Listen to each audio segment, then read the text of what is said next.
Hi guys, we're going to do a Hind Seek example game. This game will be a 10 strength game, so each faction will have 10 strength. The first step will be to write the army list. So here I have the Soviet units. I've got 10 strength, so I can choose to either take assets or forces. So the assets will be playing cards that'll give me some kind of bonus in game, some kind of technical bonus. So what I'll do is I'll probably take 3 assets, which leaves me 7 strength remaining for forces. Each point of strength gives you 25 points of forces, so it leaves me with 175 points, which is 7 strength worth. So what am I going to take for my 175 points? Well, let's take a few infantry squads. We'll make them solid quality. So let's say, I don't know, start with 4 solid infantry. And they're 10 points each, so that's 40 points. Pretty easy. What else do we want? Let's take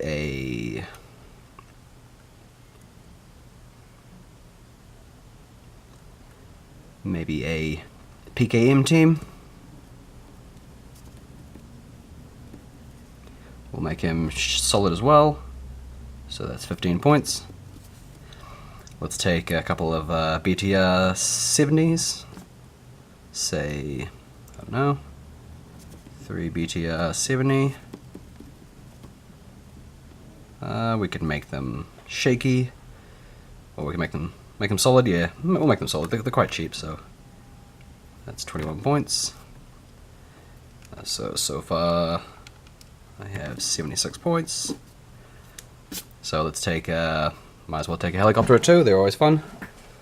I could choose to take a Mi-24 Hind, or I could take some Mi-8s as a transport. I mean, there's many options. You can pretty much do whatever you like. I could take some cheap Democratic Republic of Afghanistan army units, just to spam infantry, or I mean, I could go for some tanks, or a Shilka, or yeah. I think I'll go for 1 Mi-24. They're quite expensive, so might as well take one. Take a Hind, we'll make him solid, which is 50 points. Up to 126, they're quite expensive. I think I'll take an Mi-8, Mi-8 just for transport. So he's solid. These are all solid. PKM is solid as well. So I'm just going for quite a solid force. You could make them cheaper and use shaky, but they won't perform as well in game. So Mi-8, let's make him solid as well. It's a pretty good section of the Russian army here, or Soviet army I should say. So solid Mi-8 transport is going to be 15 points. Takes us up to 141. So I've got a few points left. Let's take what else do we want? We don't really need RPGs as much. Mortars could be handy, snipers could be handy. Spotter team could be good for calling in artillery or calling in more helicopters. So I think a spotter team might be a good idea. Spotter team. Spotter team. Make them solid as well. 20 points. So 161. So it's because I've only taken very few assets, I'm actually having quite a large force here, or well, kind of large.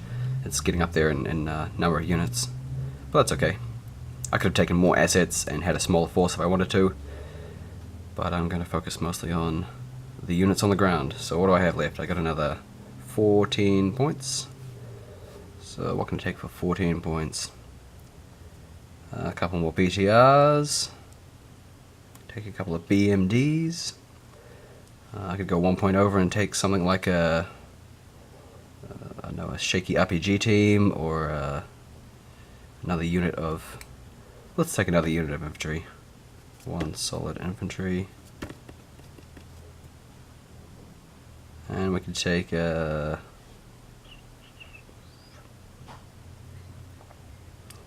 shaky quality BMD for the hell of it. Something worth 4 points. Let's go for a shaky BTR. BTR 60. So it's 10. BTR 60 is 4. 175. Cool, so that's our Soviet force completed. That should do the trick. Now we'll go into the Mujahideen.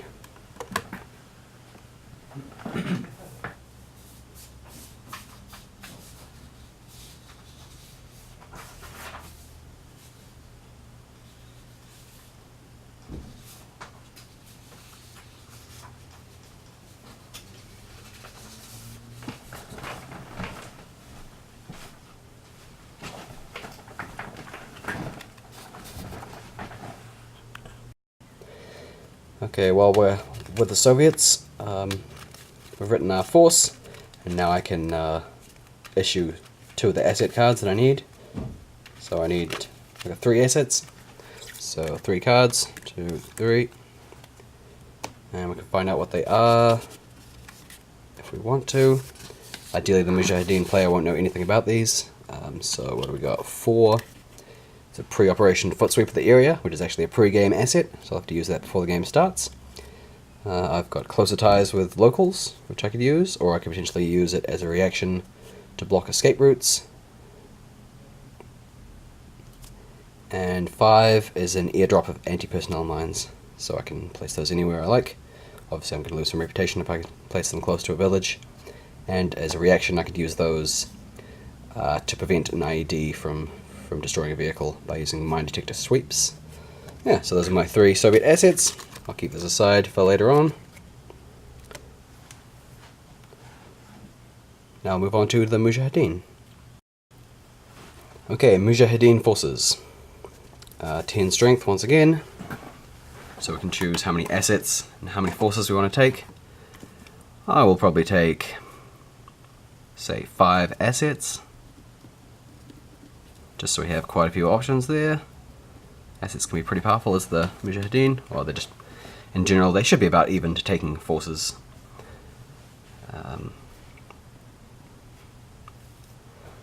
Although if you have no forces, obviously you're not going to do too much. So, but the assets will help your forces on the table. So what are we going to take here? We could take a few squads, make them solid, we make them fervent. I think maybe, well, let's work out how many points we have. So we got 5 points worth of forces, 5 points of strength and forces.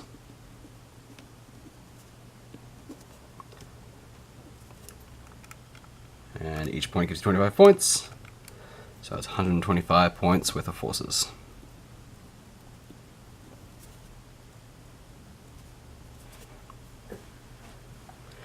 So let's take, I don't know, 4 solid infantry.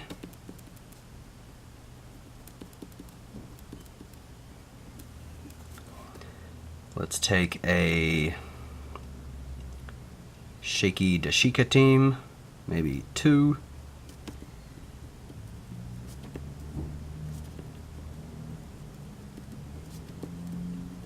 Just as some cheap suppression. That's 30 points. That is 40 points. Let's take a fervent RPG team or 2, because they're pretty unstoppable. They do pretty well. So let's say 2 fervent RPG teams. And that'll be 40 points. What else do we want? We could take an SA-7 or Stinger team, potentially. They're quite expensive, but could be good for taking out helicopters. Either that, or we could take a few more infantry. We can take an RPK team to suppress infantry, or we can take a Goyunov machine gun. They're quite handy, the old Goyunov. So let's take 2 solid Goyunov.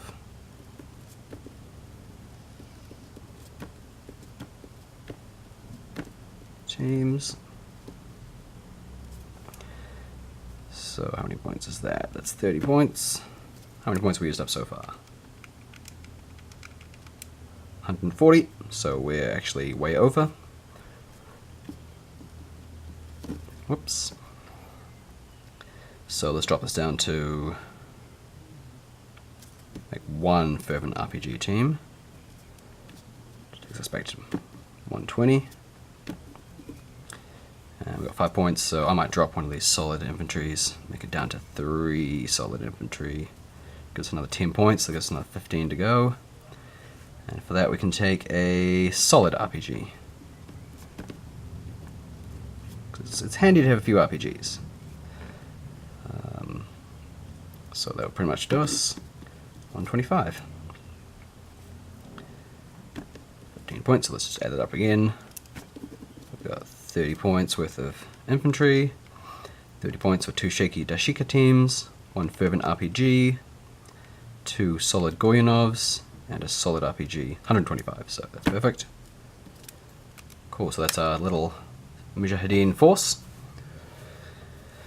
Now we're going to be issued assets. We've got 5 assets, so 1, 2, 3, 4, 5. Let's have a look. What do we got here? What have we got to work with? It's our asset list. So 3, weapons cache. Units within 6 inches can change their weapons. Ace, civilian placement.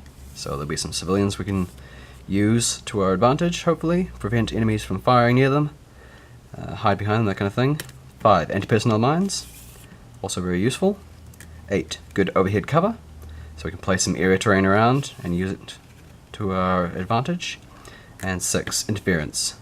Lower the morale of 3 enemy units by 2. So that's pretty cool. Like we've supplied them with a whole lot of opium, or maybe some vodka or something, snuck it in through them. Or generally harrying them, you know, making sure they don't have food or something like that. Yeah, so those are our Mujahideen assets. And there is one more thing we need to do as Mujahideen. We need to choose how our forces are going to be deployed. So any of these forces could turn up, they could be in reserve, so that's ambush, could be an ambush. Or they could just be deployed straight up, or they could be deployed dispersed. So what I'll do is I'll probably make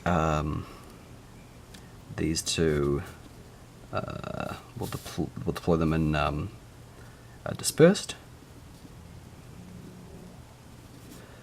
And we'll have our RPGs turn up later. So 2 RPGs, oops, ambush, and we'll roll for them each turn to turn up. That'll be quite useful. In fact, let's just make 2 of these. 2 of these infantry dispersed and 1 infantry. So just 1 solid infantry.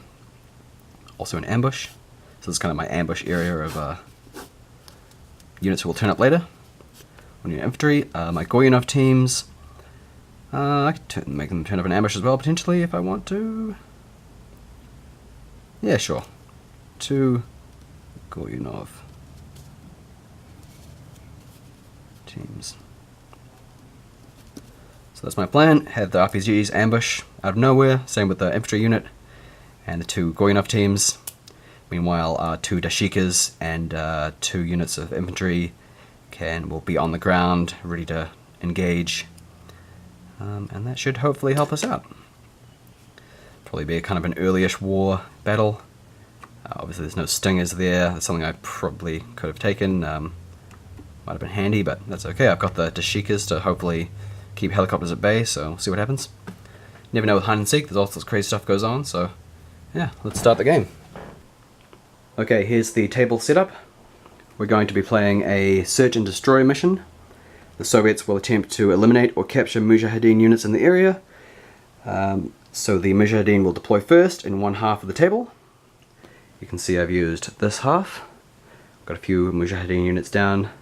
as dispersed markers. These AK-47s are the dispersed markers. The Mujahideen will deploy first, and then the Soviets cannot deploy within 20 inches of them. They'll deploy second. The Mujahideen must deploy first and cannot deploy more than 50% of the total points of the units in ambush. Now, I just added up my points for the Mujahideen, and it turns out they were slightly over that limit. So one of my Goyanov teams is going to be deployed dispersed instead of in ambush. So I had slightly too much coming in late, just over 50%. So all I've done is change one unit, that's fine. Now the Soviets have a pre-game asset that they have to play before the game starts, and in fact before deployment even starts. Their pre-game asset was a pre-operation foot sweep of the area, which is the card number 4. And so they play that before the game starts, and essentially what that does is it prevents the Mujahideen from deploying in hidden ambush units. So hidden ambush, say if I was to have a unit here, and that they could come under fire without the unit being placed down. Essentially they just have an under fire marker. You wouldn't know where the unit is in that situation. That's like firing from a hidden position, covered under the various fog of war rules on page 18. So firing from hidden positions. So because I've done a foot sweep of the area, that's not going to be happening. But likely the Mujahideen have snuck in and still have units waiting, so we may not have caught them all, but at least they'll be finding positions that we are familiar with. But anyway, this card is discarded now that it's been played. And so, the Mujahideen have deployed. The Soviet player won't know this, but this is a weapons cache. It's actually deployed in game. It just looks like any other dispersed marker. Underneath is written weapons cache. Here we have a unit of infantry. We have up here a Dashika machine gun, heavy machine gun. Here we have another Dashika. So 2 machine guns on the hill up there. Here we have a Goyanov machine gun. Not the best position for it, maybe I'll move him around there a bit, just so he has a bit of a line of fire down there. And then here we have another solid infantry team. Also not a great position for him, but that's fine. So really, half of the table, these guys should be back here a little bit. In fact, I could probably, yeah, I'll keep them up on high ground, that'll be fine. The Mujahideen also play a few more assets. They have played their weapons cache, which is the 3, so that's done. Weapons cache is there. Anyone within 6 inches can swap weapons out. For example, these infantry could pick up an RPG or something that they needed, machine gun. The Mujahideen also have 8, which is a pre-game asset with which they already play. The 8 is a good overhead cover, and that's this. This is the area terrain here. They rolled D3 and got a 1, so they just have one piece of area terrain there. So they placed it just near this village. These 3 buildings will be considered to be a village, so any drops of anti-personnel mines that are close to there will cause the Soviets to lose reputation. The Mujahideen also have the assets of civilians. Ace. Civilian placement. So they rolled D3, and they got 2, so we'll have 2 units of civilians right here. We expect the Soviets to be somewhere in this area, so if they're firing close to these civilians and they don't get them out of the way, they're going to start losing a lot of reputation very quickly, so they'll need to deal with that. So these 3 assets have all been used by the Mujahideen. They have 2 assets remaining that they can use during the game, and they are anti-personnel mines and interference, so they can cause the Soviets to lose morale during the game. Okay, now we'll do the Soviet deployment. So they can't deploy within 20 inches. We're playing on a much smaller table than usual here. This table will be 5 foot by about 3 foot. So just because of the limits of my camera, I can only record so much of a size. If I was to record the entire table, units would be incredibly small and hard to see. It's probably at the limits of being able to see what's going on right now. So 20 inches, I still can deploy anywhere kind of around this area. And I've got to be careful because the Mujahideen can deploy an ambush anywhere from this road, 12 inches from this road. So we could have units popping up here, here, anywhere in here. And they can actually use the civilians as ambush points as well, so they could potentially even just appear around there, but it's not going to matter too much. The civilians are close to the road, so essentially this entire road is a massive danger zone for the Soviets. But hey, that's fighting in Afghanistan for you. Okay, what do we got as the Soviets? We have 4 solid infantry teams. So 1, 2, 3, 4. We have a PKM team. That's a small machine gun team. 3 BTR 60s. Well, 60s or 70s, it doesn't matter too much. So 3 of those. We also have an Mi-24 Hind. Place him there. We have an Mi-8 transport. We have a spotter team. Where is our spotter team?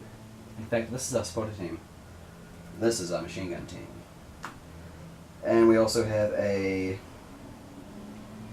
shaky BTR 60.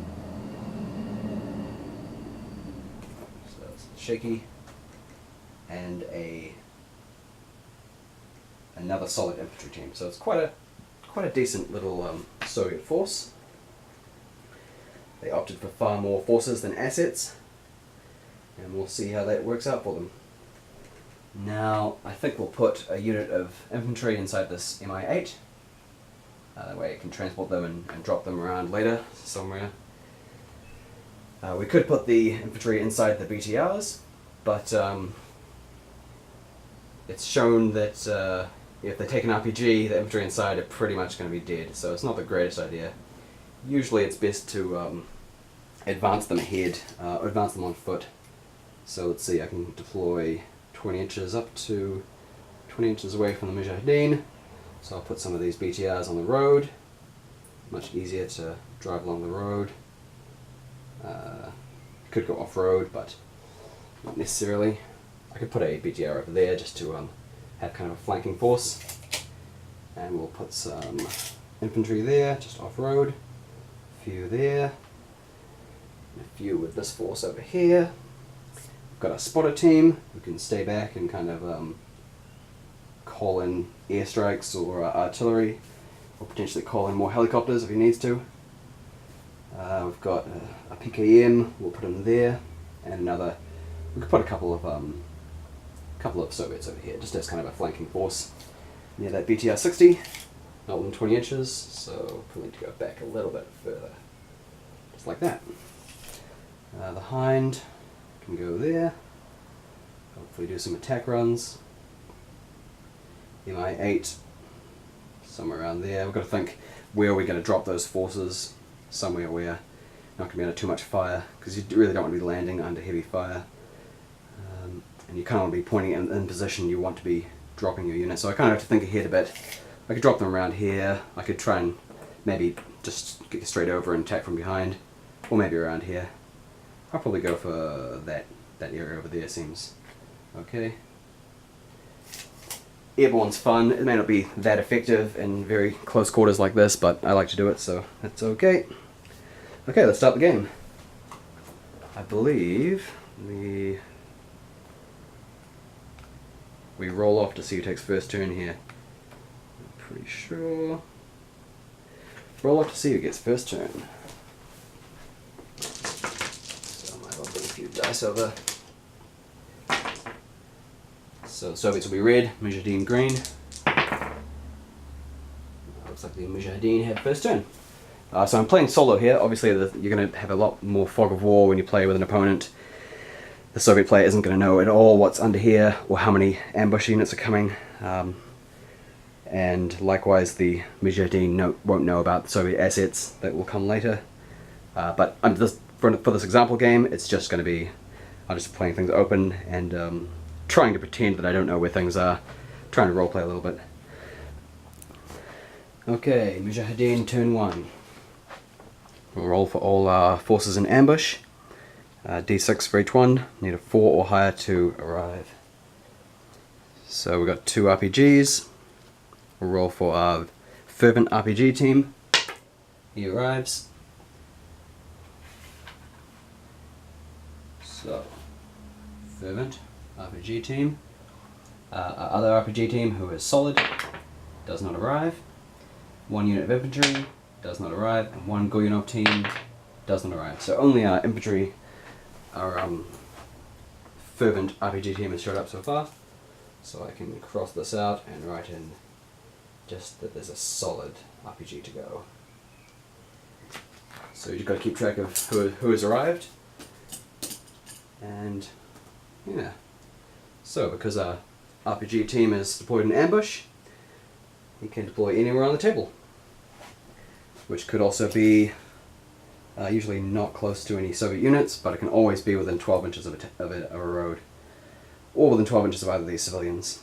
Now, if I fire within 6 inches of them, I'll start losing reputation, so I ideally want to be somewhere outside that 6-inch range. I'm thinking right about here is a pretty good place. So I deploy there. When you deploy an ambush, you have 2 entire actions, and you can deploy. You can be prone if you wish, if you don't move. So I will be prone. Now, firing an RPG takes 1 action, but you can only do it once per turn, just to represent the kind of slower firing. So I don't need to. Now, usually there's a turn structure. I roll for my units to show up. I play any assets if I want to. What have I got left assets-wise? I've got anti-personnel mines and a 6, which is interference. So I might as well use those straight away. No point waiting around for those. Make it hard work for the Soviets in the area.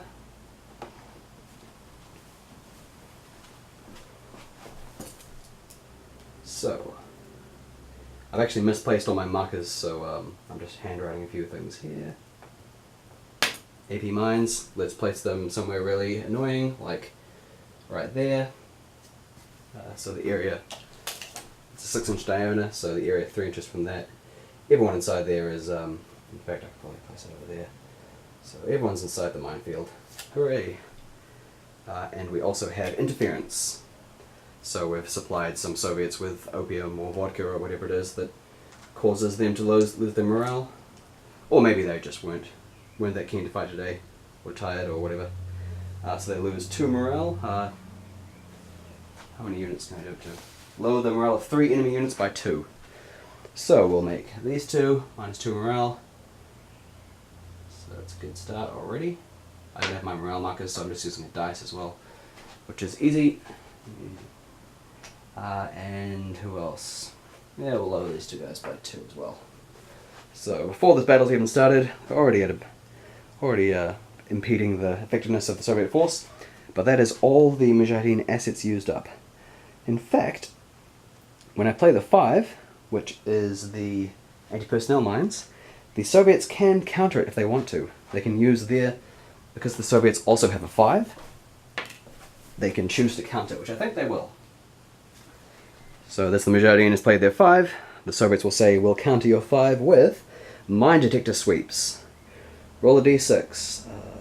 On a 4+, prevent 1 IED from rolling damage on a vehicle.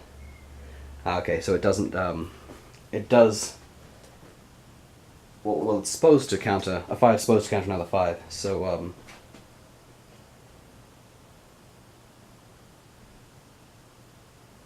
so really I think I've got that slightly backwards. Yeah, it looks like I've got the 5 and the 4 around the wrong way there. Which I will have to edit when I do the next round of edits. A bit of a failure on my behalf. But so really the 5 should read my detector sweeps. Roll d6 on a 4+, remove 1 anti-personnel minefield from the area. So I'll have to swap those 2 around because the 4 for a Mujahideen is a roadside mine, and that should be countered by a 4. So I've got the 5 and the 4 backwards on the Soviet reactions there, asset reactions. So all I need to do is roll a 4+. 4+, well, I can either choose to use my reaction, or I can choose not to, and just use my asset, which would be anti-personnel mines. I'll use my asset. sorry, I used the reaction. So on a 4+, no. So the AP mine field stays, and both these assets are discarded.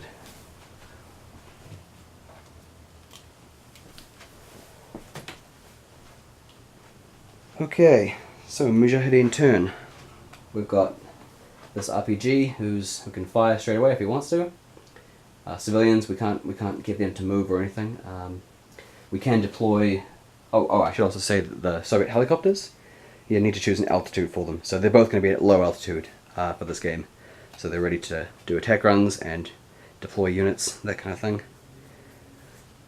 In fact, the MI8 could be at high altitude to avoid. Yeah, we'll put the MI8 at high altitude. So I'll give them we'll give the Hind a green for the low altitude, green marker. So as a Mujahideen player, what have I got here? I've got a infantry, so we'll leave those until the enemy gets a bit closer. Got a Goyinov machine gun here. We'll deploy him. So we can now deploy the Goyinov within 8 inches. So we put it down here. But it'll mean we'll be able to take fire. So we kind of want to be on this hill. It's actually quite a good position there. We can place him a bit closer. So we just need to be within 8 inches of the marker. But not within 6 inches of the civilians, because we don't want to take any reputation loss. So we'll deploy the Goyinov there. I could actually move these infantry if I want to. I could try to move them to deal with these guys on the other side. Problem is, if I try to run down there, I'm probably going to take some suppressive fire. Up to me, really. I also want to keep in mind that I want to be able to escape at some stage and get off the table edge, and not take too much in the way of casualties. We'll just leave these infantry here for the moment. In fact, we'll put them down here. Nah. Just leave them there. And then here we have more infantry who could just wait. The weapons cache there. We could reveal them and get like an RPG or something from the weapons cache. But for the moment, we'll just leave them there and see what happens. Up here we've got a Dashika, which we'll reveal the Dashikas. Why not? 2 cheeky Dashikas. Might as well. Probably would have been a better idea to have them deployed, but you never know who's going to get the first turn. So often deploying as dispersed is a good idea at the start of the game. Otherwise you could take a lot of Soviet fire if they get the first turn. So both these Dashikas are shaky, so I'll give them a little marker there. And we can deploy them prone as well if we want to, which we might as well. So prone and prone until they actually make a pivot.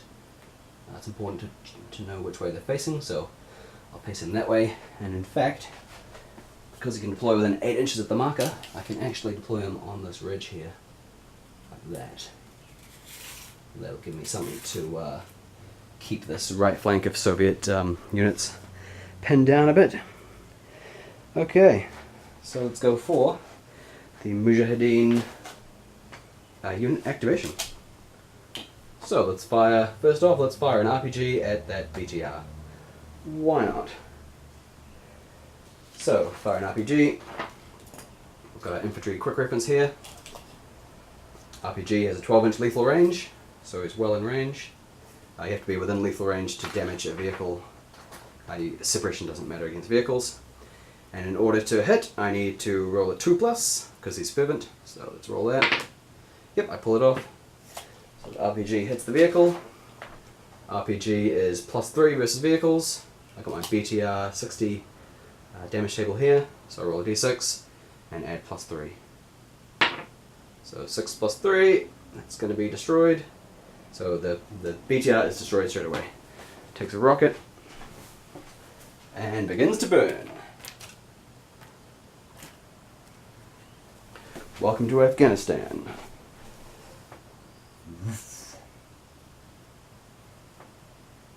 Get the flames to stay. Great. Okay, what else are we going to do? Let's fire some. There's Goyinov MG. He can fire at. Well, let's fire at this infantry unit down here. It's firing directly down.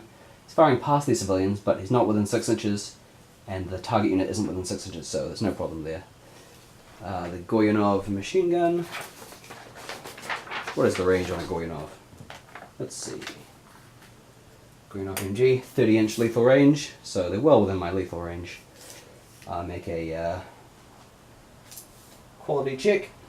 We're solid, so we need a 3+ to inflict damage. Yep, we're able to.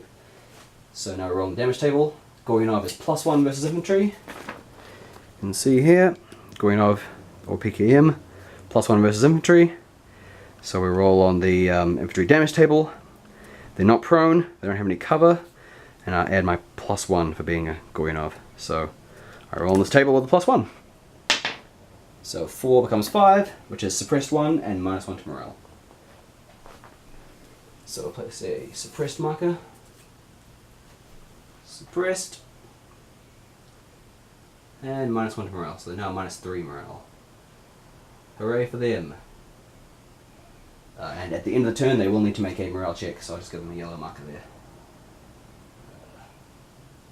It's a bit easier with the morale markers as opposed to dice. You can they're a bit flatter. Cool, so that's that guy that Goyunov done. We've got a Shaky Dashika here. He'll try to fire at the BTR. Try and blow up the BTR. Dashika here, 40-inch lethal range, which will well be within that. -1 versus vehicles, but that's still pretty good. He's shaky, so I need a 5 or a 6 to actually inflict any damage. Nope, nothing. And this shaky Goyunov will fire down here. I'll try and fire at the same unit, just to make their day a very bad day. Actually, no, I'll fire at the other unit down there. So, Dashika, 40-inch, so it's easily within lethal range. In open areas like this, it's quite easy to inflict lethal damage when you have a 12.7mm machine gun. It can kill someone a long way away, and then suppress them even further. And of course, this is all based on real life ranges, but with the 1 inch equals 20 meters roughly. Although some longer ranges have actually been shortened to fit a bit better on the table. So I'll do a quality check. Need a 5+, so it's not able to. So both these Dashikas are just kind of blazing away and not doing too much in the way of damage. Okay, that's the end of the Mujahideen turn 1. Now I'll roll a morale check for a poor unit of Soviet infantry here. So we're going to roll 2d6. They have their current morale modifier, which is -3. There's no infantry outflanking, no enemy helicopters at low altitude. Not that the Mujahideen ever has helicopters. So they just roll 2d6 and then -3 for the morale rating. So 9 minus 3 is 6. 6 is no effect. So they're okay for now. Taking a bit of damage, obviously they're suppressed, so they'll only have 1 action next turn. And I remove their morale token. That just reminds me they need to take a morale check at the end of the turn. Okay, Soviet turn 1. Now, Soviets have a few problems. Firstly, they're in a minefield, which is never that fun. Thirdly, we've got some civilians up here, which are going to be trouble later on. So firstly, we'll just fly our Mi-8. He can go 12 inches with 1 action, and then I believe he can go another 12. Just double check my helicopter quick reference. So, task taking 1 action, move 12 inches directly forwards. And I can also move 12 inches and change altitude if I want to, but I'm just going to go straight down here, fly all the way down, and then next turn I can change altitude and land my infantry down there, provided I don't come under some kind of stinger attack or Dashika fire, which is unlikely. As the Soviets, I don't know whether they've got stingers or not, so it's always a bit scary. Okay, our Mi-24 Hind, he's going to do an attack run. So he'll move 12 inches forwards and can fire all his weapons. So he'll fire all his weapons at this unit here, this fervent RPG team. He can fire up to 45 degrees outside of his front. I've got a little template here, easily within range of that, easily within arc. And so he moves 12 inches forwards. Now, usually firing within 6 inches of a target of civilians would lose reputation, but because I'm actually making the attack run before I get there, it's almost like I'm firing from here or from somewhere in this position. So I'll move directly forwards 12 inches. And while I'm doing that, I fire my rockets and machine gun at that unit. So I can, it takes 2 actions, I believe, to do, no, it takes 1 action to do a 12-inch attack run, but I can only do 1 attack run per turn. So, I am solid, and I can fire all my weapons during an attack run. I've got a 12.7mm Yak B, 23mm gun pods, and the rocket pods as well. So, they're all easily within range. I have a feeling we can choose to fire at different targets if we want to. But I think we're just going to try and take out this fervent RPG team because they're quite difficult to dislodge. We're just going to do a big ass attack run into him. So let's fire our 12.7mm Yak B. I'm solid, so I need a 3+. It's a quality check to inflict damage. Nope, doesn't do anything. The rocket pods, once again, 3+. Nope. And the 23mm does actually inflict damage, which is good. So, 23mm is +2 versus infantry. I roll on the infantry damage table, and it is +2. He is prone, so it's only +1 instead of +2. So it's suppressed 1, but he doesn't actually take any damage. Any morale damage at the moment. It's pretty tough. I should also mention that because the Soviet unit came under fire last turn, and they took damage, they will go prone straight away. Okay, what else am I? So my Hind has 1 more action. He can turn on the spot and fire, or he can move 12 inches directly forwards. So I think we'll do that. Move 12 inches directly forwards to there. Nice attack run. I'm kind of off the edge there, so I'll just move to about there. If they're somewhere between high and low ground, you just place them in the closest area. There's no problem there.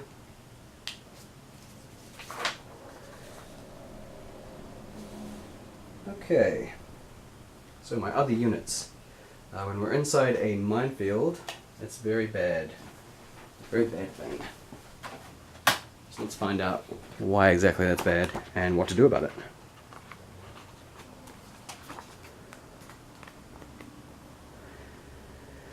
Minefields. Any infantry who undertake a move action while inside must take a damage roll.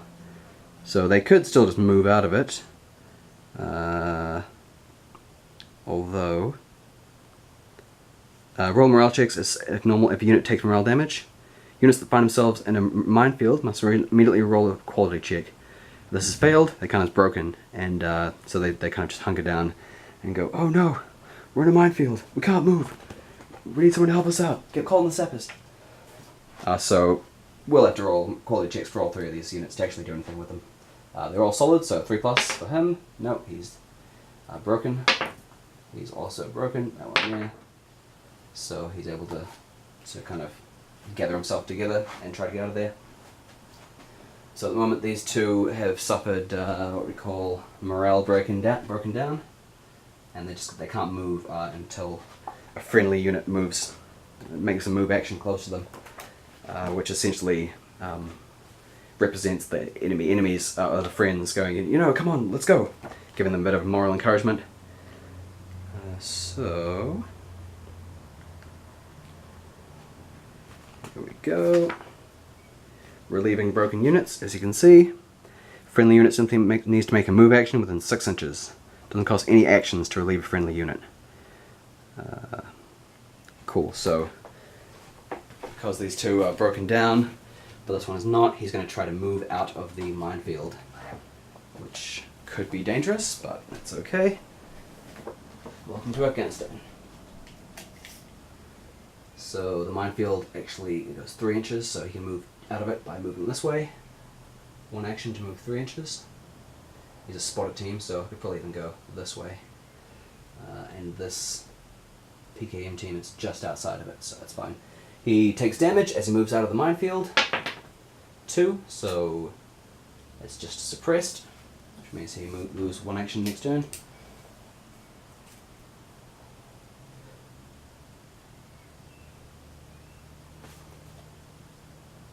And in fact, that'll be suppressed, so he loses his other action this turn, and that'll be removed at the end of this turn anyway. Yes.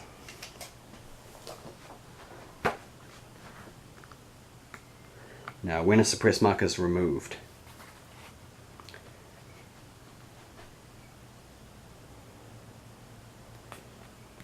at the end of your turn, you remove suppression and morale markers from the previous turn. So for the Mujahideen, this was only just caused this turn, so next turn they'll be able to remove it at the end of the turn. Okay. So my spotted team have moved out. I can't make any more actions. These two units have totally failed to try and get out of the minefield. They're just sitting there, they can't do anything. They've taken... Oh yeah, their counter's broken. So what do we also have here? We have our BTR over on this side. We can move up. He's off-road, so he'll be going 4 inches with one action. But I think he's probably just going to sit there and try and take out that shaky Dashika. Meanwhile, these two infantry will move up 6 inches. So that's 2 actions, sprinting as fast as they can. So the BTR will fire at the shaky Dashika up there. So BTR is solid quality. The BTR has a 14.5mm and a 7.6mm coaxial as well. So the 7.6 is 30 inches, the other one's 40, so they're easily within range with both. They can fire all their weapons with one action. So he lights up that Dashika position. So 14.5mm, the KPV needs to make a quality check to inflict damage. He's a 3+, so he does. So let's roll on the damage table. The KPV is +1 versus infantry. So what do we got here? 2 + 1 is 3. So he's suppressed. Suppressed 1. We'll roll for the 7.62. Just to make a quality check to inflict damage, which he does. 7.62 is also +1 versus infantry. So damage +1. Ah, the Dashika is prone as well, so it's -1 to damage. So the other one would just be standard damage. This will be standard damage as well. 1 is suppressed 1. So because he's already suppressed 1, he just stays suppressed 1. No problem there. So that's one action from the BTR. He's fired both his weapons. Now second action, he just keeps firing. So KPV, success with his quality check. Rolls damage, standard damage, +1. It's +1 damage, but -1 for the prone, so standard. 5. Okay, so he's now still suppressed 1, but he's taken 1 damage, 1 morale damage. Now, shaky units are usually -2 morale to start with, I believe. Let's have a look.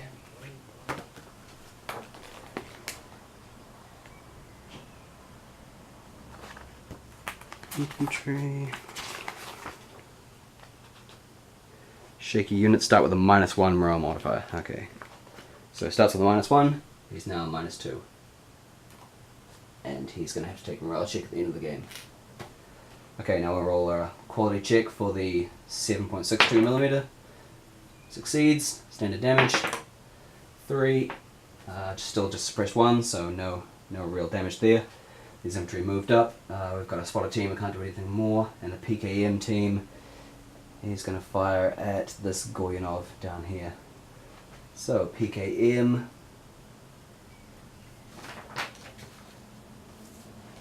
PKM has a 30-inch range, so he's easily within range. So he's going prone because he's not moving, staying where he is. Fires his PKM with both actions. Needs a 3+ to inflict damage, so he inflicts damage with 1. This Goyanov will also be prone as well, because you might as well deploy prone. No reason not to. It's only when you start to need to move that starts being an issue. Start removing the prone markers. So he's hit him once with a PKM, or inflicted sufficient damage. Prone is -1, PKM is +1, so standard damage. 4. Suppress 1 and -1 to morale. So -1 morale. Just take a morale check, and you suppress 1. All the markers.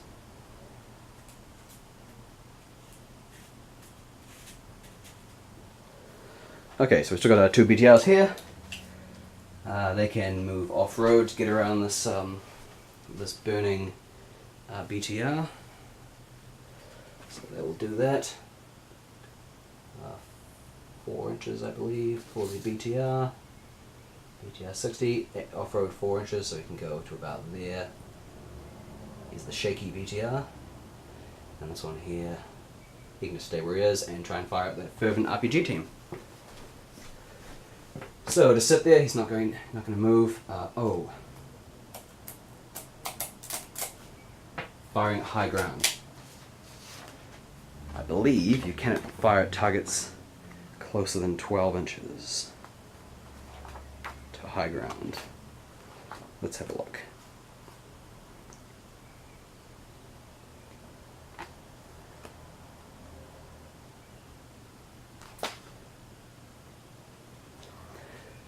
Okay, vehicle. If vehicle's more than 20 inches away from a target, you can fire at high ground. So otherwise, you are incapable. It's just too high up. So really, 20 inches. It's not actually possible for me to fire at this Dashika from this BTR. It's just too high up. Which is a problem. So really I would have had to move somewhere over here. So 4 inches. So say I've moved all my, made all my movement to move in this direction. I'm not sure if you can still see that. Still on the table? No, you can't see it, but the BTR is back there somewhere. The other option is just to move just to the edge of the table there. It's roughly 20 inches. It's a bit. It's just to the edge of the table there. So we can wing it for this game, just because it's a much smaller table than we usually play on. There's some issues with just being too close. But because of that, he would have had to move all the way back. So really, none of this morale damage would be inflicted. He would not be suppressed. Or need to take a morale check at all. He's still -1 for being shaky. That's just how they start the game. This BTR could probably still fire, so let's see. It was 4 inches there. We can move back over this direction. Same with this guy, he can move off. And then we can both fire at that going off up there. But the RPG is just too close. But at least we've got our lethal range from the RPG, so that's a bonus. He won't be able to shoot us, but we won't be able to take him out either. We'll have to use our infantry down there to somehow take him out. Okay. So he's just one action to move off. He's going to fire at the Goyanov down there. He's shaky, so he needs a 5 or 6. He fails. Other BTR needs a 3 or 3 plus. He succeeds.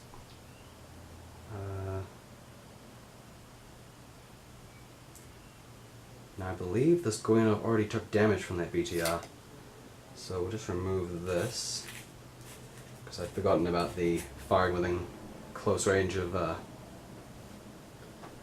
high terrain.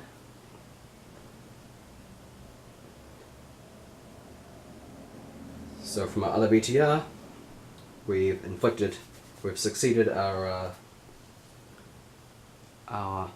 quality check. Okay, damage from this BTR on the Goyanov machine gun.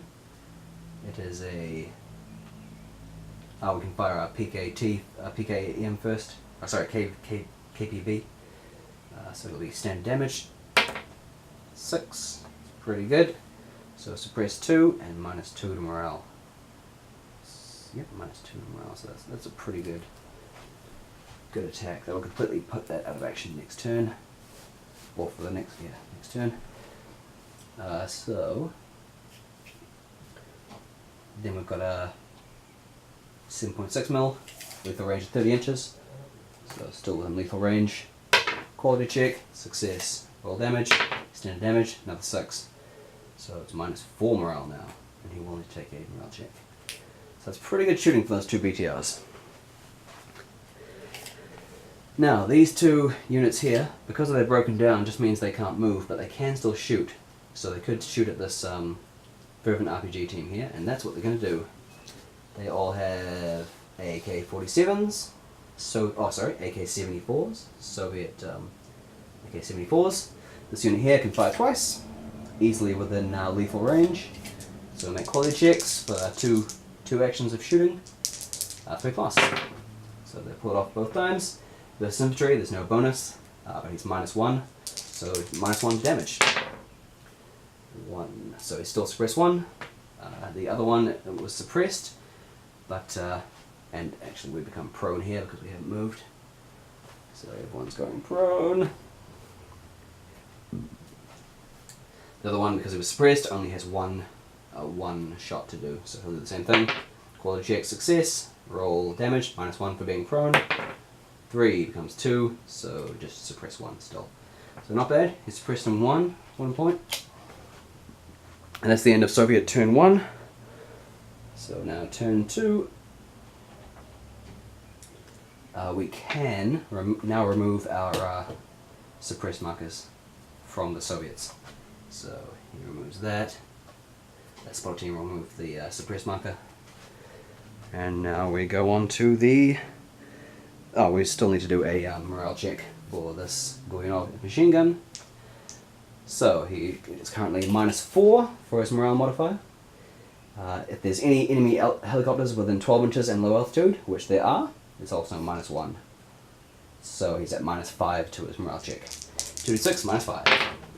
So 4, he's unsure, he loses 1 action next turn. He's already suppressed 2, so doesn't make too much of a difference.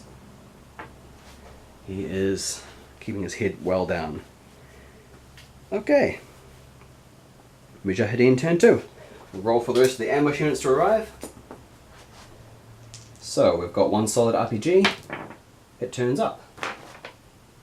So solid RPG.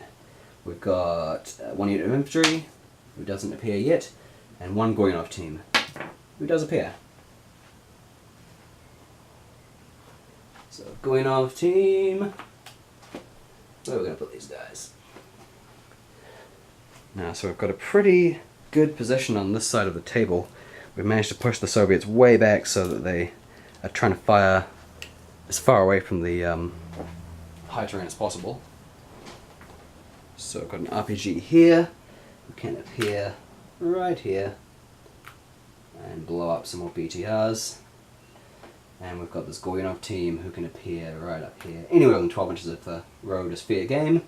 So we can appear there and just annihilate these Soviets in the open. So while it looks like the Mujahideen don't have much in the way of forces, they always seem to be in the right place. And they are capable of doing some good hit and run action. But once they're deployed, the Soviets will know where they are. They start to wear them down. They've got the big guns, the helicopters, etc. to really cause some trouble with them. And I'll note that my RPG has turned up, as has my Goyunov team. All I have left is 1 infantry unit to arrive there, so that's my only remaining ambush unit.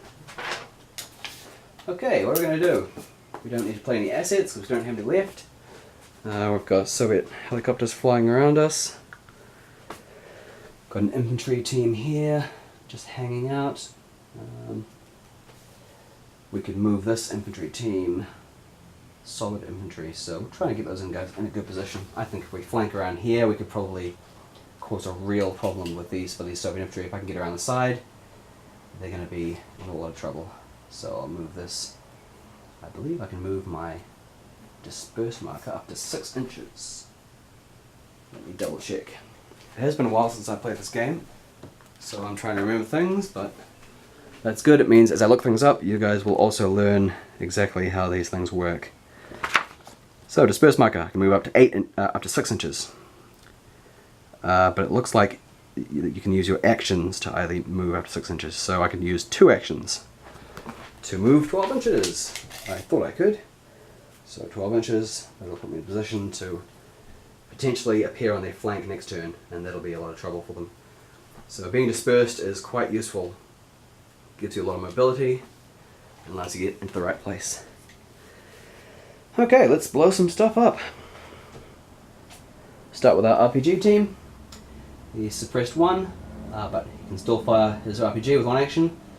He's going to fire at the Soviet unit down there.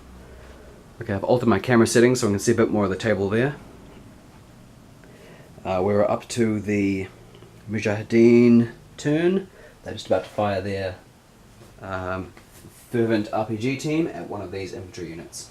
So let's do that. Quality check, 2+, succeeds. We'll fire at this one with a -3 morale. So RPG versus infantry is +1. They're prone, so it'll be standard damage. 6. So -2 to morale, which makes them -5, and suppress 2. So that unit is not looking too good right now.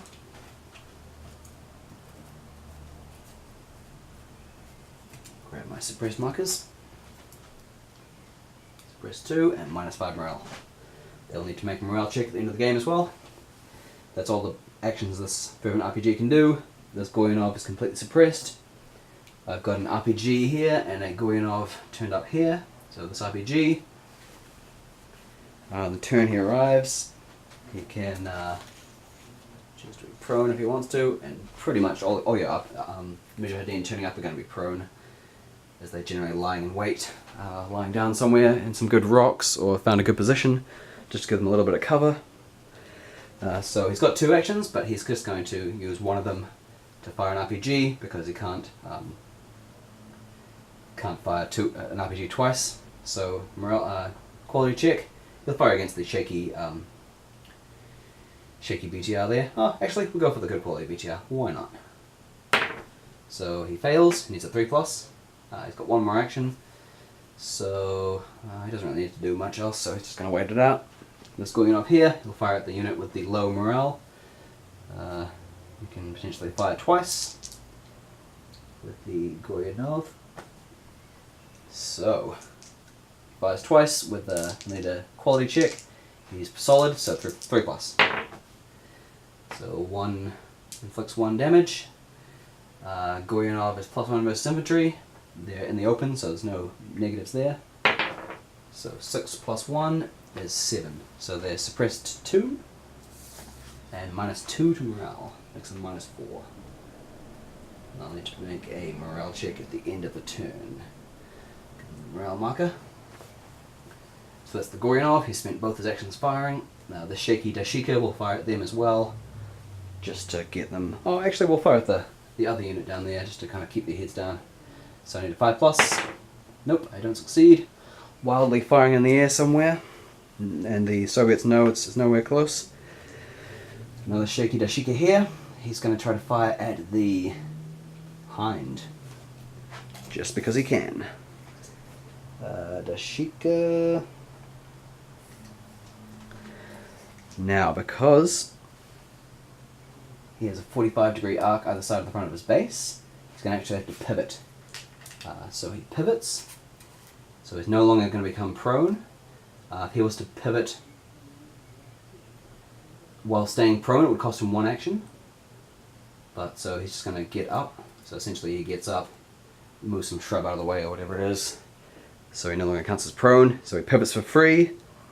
Or he pivots at least. I don't quite remember the rules for heavy weapons and pivoting. Whether there is some kind of limit. Let's have a look.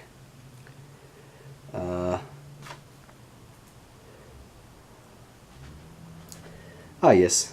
Heavy weapons and weapons with AA fire marked yes must remain stationary to fire. Weapons can still be fired after pivoting, but no longer count as prone. So whether I want to stay prone or not, I can't if I want to pivot. So I pivot and fire. That'll be 1 action. And my other action I'll fire as well, both at the Hind. So I need 5 or 6. to actually inflict damage. Oh, look at that. I actually managed to hit the Hind. So the Hind can try to go evasive if he wants to. Probably a good idea. He notices AA fire coming in. He goes evasive. So I believe he has to roll a quality check, 3+. He succeeds. Now, what happens when a helicopter goes evasive? Let's have a look. Going evasive. Targeted by AA fire. Continue to go evasive. Just before the enemy is about to roll damage. Sacrifice 1 action from his next turn to go evasive. If successful, all hits from the attacking unit are negated. So all hits from the attacking unit are negated. So that's both those hits are gone as he weaves in and out and effectively makes himself very hard to hit. But he has gone evasive, so I'll just give him the suppressed marker to indicate that he has gone evasive. He'll have to go directly forwards 12 inches, and then he'll only have 1 action next turn. What else have we got with the Mujahideen? We have this unit here, the infantry. I think we'll move them up just to try and cause some damage. We can go to 12 inches, so we can go to there, no problem. Don't think we really need any weapons from the weapons cache, it's just there just in case. And that's pretty much the Mujahideen turn 2. We removed any suppressed markers, like this one, and this one. And we'll roll morale checks for the enemy. So, this one here, he's -5 morale. There's no enemy units on the flank, so it's just -5. 2 to 6, -5. So 8 minus 5 is 3. Oh, sorry, 7 minus 5 is 2. 2, he loses 1 morale, so it's down to -6 and 1 action next turn. He's already suppressed 2, so that's not going to get any worse than that. But this unit is on the verge of breaking. If he loses 1 more morale, he's gone. Yep, when you get to -6 morale, you're removed from the game and kind of destroyed. And unit over here, who is -4. Does he have any enemy units on the flank area? Let's find out. So he's got a 45-degree either side of that front facing. 45 there. So this unit is just on his flank. So he'll be -4. And actually this unit as well. So he's got 2 units on his flank there. Makes him -6 to morale. So it's pretty good to be flanking. -6. So 3 as a result of 3. 3, he loses 1 morale and loses 1 action next turn. So he's down at -5. So the Soviet infantry are taking a beating. He's already suppressed 2, so he doesn't need to do anything else there. Okay, Soviet turn 2. What on earth is going on? We've got trouble. Firstly, our Hind will need to make his 12-inch mandatory move because he took evasive action. He does actually make it off the table, so he'll enter the table, enter back. He leaves the game this turn, and he'll return maybe the next turn. Like I roll a 4+ every turn to see if he returns. Let's have a look. Might as well look these things up. Helicopter's leaving the table. It'll re-enter in the following Soviet turn on a 4+ from the point that it left. Easy. Okay, what else are we going to do? We will. Now, landing our infantry in this area seemed like a good idea at the start, but right now there's not a lot there. So really we need help around this area. So what I'll do is I'll make a pivot. The Mi-8 doesn't actually have any weapons. The transport version of the Mi-8. There's a fire support version, but right now it's just a pure transport. If otherwise I could pivot and fire at the same time. So I'm going to pivot to there. Then I'll move 12 inches and change altitude to low altitude. So I'll go here, and the next turn I can land, deploy some infantry around here, hopefully help me deal with this kind of area. Provided these guys don't lie in wait for me, which could be pretty bad. Okay, other Soviet things. What are the Soviet actions I'm going to do? Now, obviously these 2 units go prone when they come under fire. And they won't be moving this turn, so we'll make them prone as well. These 2 units here.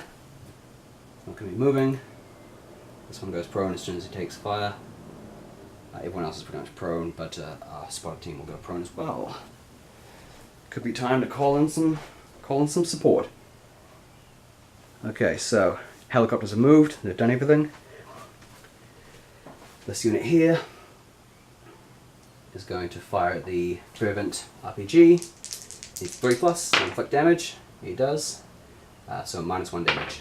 5 becomes 4, making him suppressed 1 and -1 to morale. So suppressed 1. Now Fervent start with +1 morale, I think. It may even be +2 morale. Let's have a look.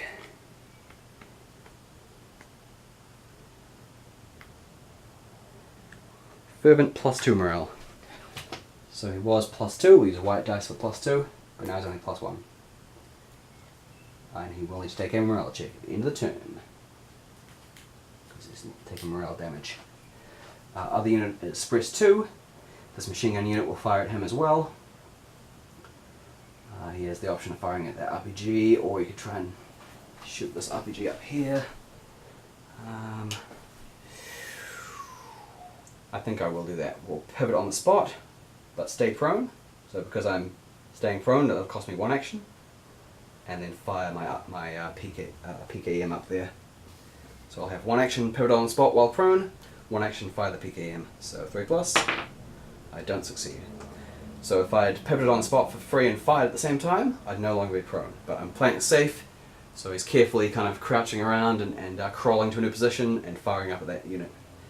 Our spotter team, I think it's time we called in some support. Take some 2 actions, and I can choose to call in artillery support or helicopter support. At this stage, I think I'll call in... has to be something within the line of sight. So I can see directly in front of me like this. What am I going to call a strike in on? Or that, or I can call in helicopter support. I think I'll call in helicopter support. Why not? Could be fun. Request support.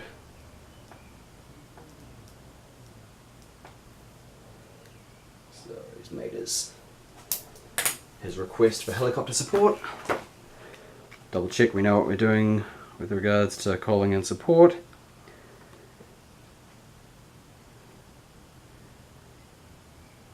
Okay, so I've placed a request support marker on the spotter.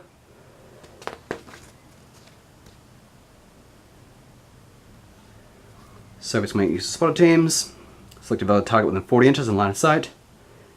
It takes 2 actions.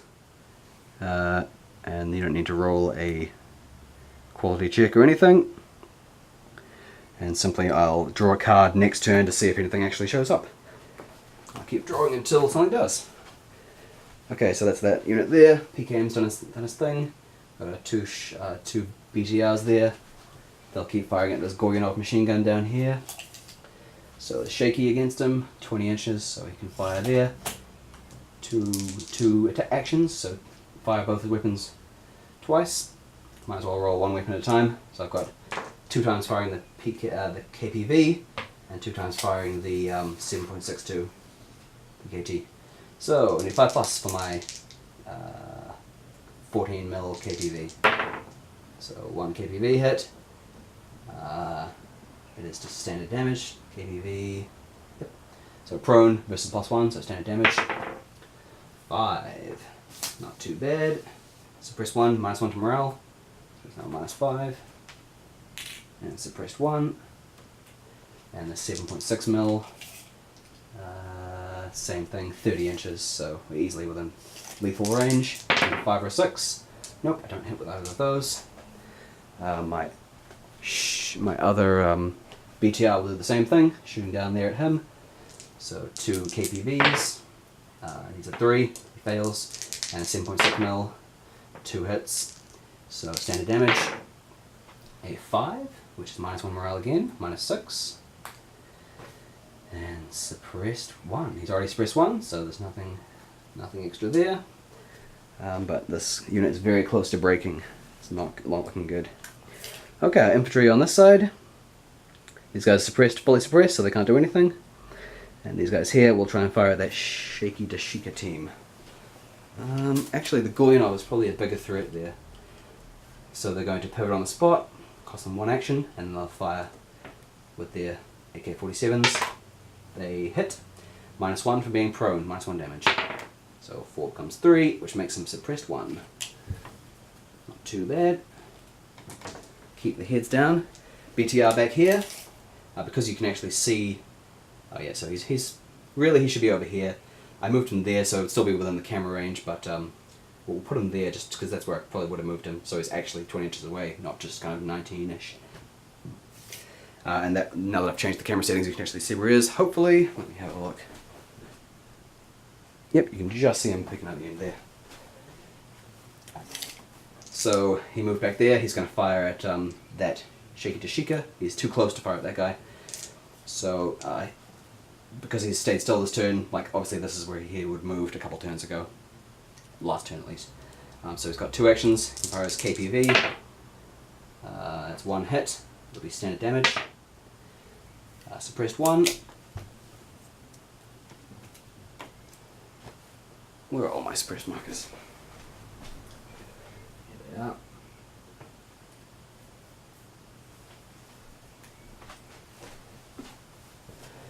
Suppressed 1, and he's got the 2 7.6 mils as well.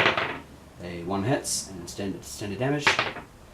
5, so that's actually going to give me some morale damage. 5, -1 to morale, and suppressed 1. So he's now -2, and he's got a morale check at the end of the turn. Alright, that's pretty much the Soviet turn. Now we'll do the cleanup at the end of the turn. Remove any suppressed markers. Suppressed, suppressed, no longer. And we'll make our morale checks for the enemy. So, our Fervent RPG team, they're +1 morale. There is a helicopter within 12 inches in low altitude, so that'll make it -1, so it'll just be standard morale. So it's a 10. What does a 10 do?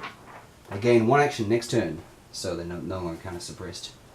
The adrenaline is kicking in. They don't care how many bullets are coming their way. They're going to keep moving, keep acting. So that's their morale check. These guys here are -6. We've got a helicopter within 12 inches in low altitude, so -7. It's not looking good.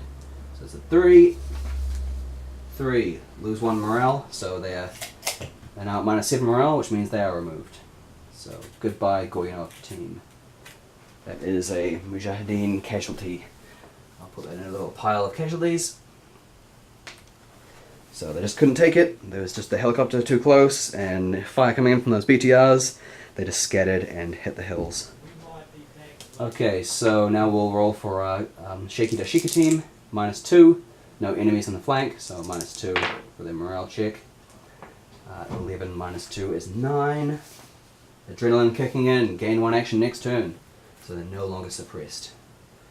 They may be shaky, but the adrenaline's pumping, so they're not too worried about any incoming fire. Allahu Akbar! Etc. Okay.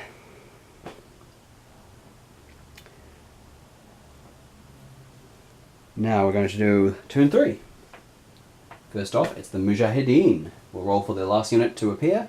1 unit of solid infantry who do appear. Solid infantry turning up.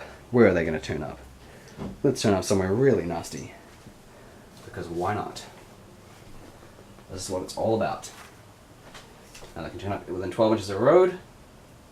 So they can turn up right here. Because that's life. And sometimes Mujahideen come out of nowhere. And it's never pleasant.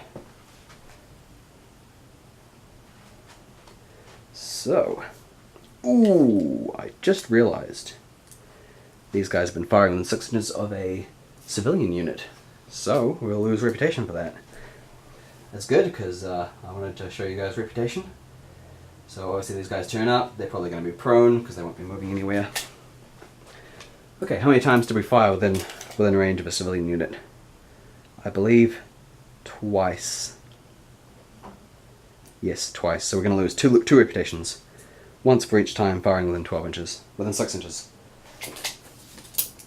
So I'll just mark that on my army list. -2 rep. can see here, got my army list, no longer any more infantry to turn up, and -2 reputation there. So that could have an effect at the end of the game. Okay, Soviet actions. What are we going to do here? Let's make this marker here appear within 8 inches. So we'll put them right there on high ground. Don't really want to be within 6 inches of the civilians, so really what we should do is move 6 with one action and then appear for the second action. So they'll have no actions, but they do appear there, which is a nice position for them. Okay, what else have we got? We've got a shaky Dashika up there, and we've got these infantry down here. So this infantry unit, as this disperse marker, can appear within 8 inches, so it'll appear there. Got to be careful, you don't want to be shooting through your own units, so that should be about right. Should be, yep, that'll be fine. They can both shoot through. So the Mujahideen flank around and try to annihilate the Soviets on the road there. Soviets are having a very, very bad time.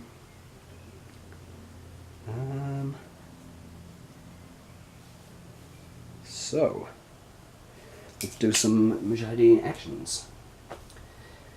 This fervent rocket RPG guy will fire at the that Soviet unit there. Got a quality check. He succeeds. The RPG, I think, is +1 damage. RPG +1 damage. They're prone, so standard damage. 6, so that's -1 morale. They're out of there. The Soviet unit just flees, breaks, scatters for the hills. They're removed.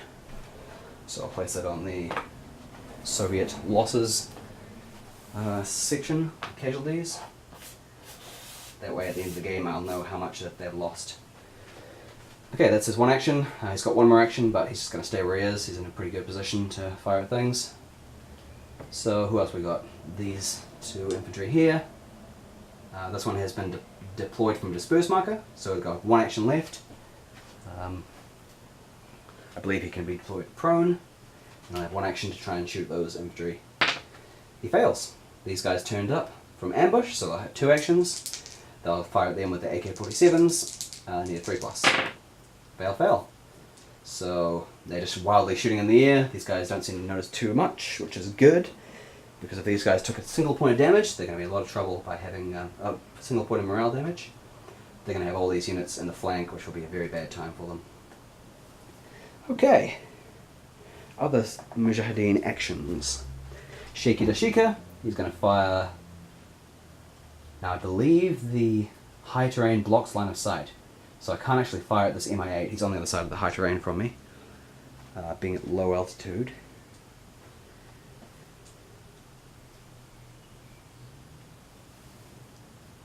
So low altitude prevents line of sight between if someone's on either side of the high terrain, and if I was on either side, we're both on high terrain, but there's higher terrain, which is this piece here.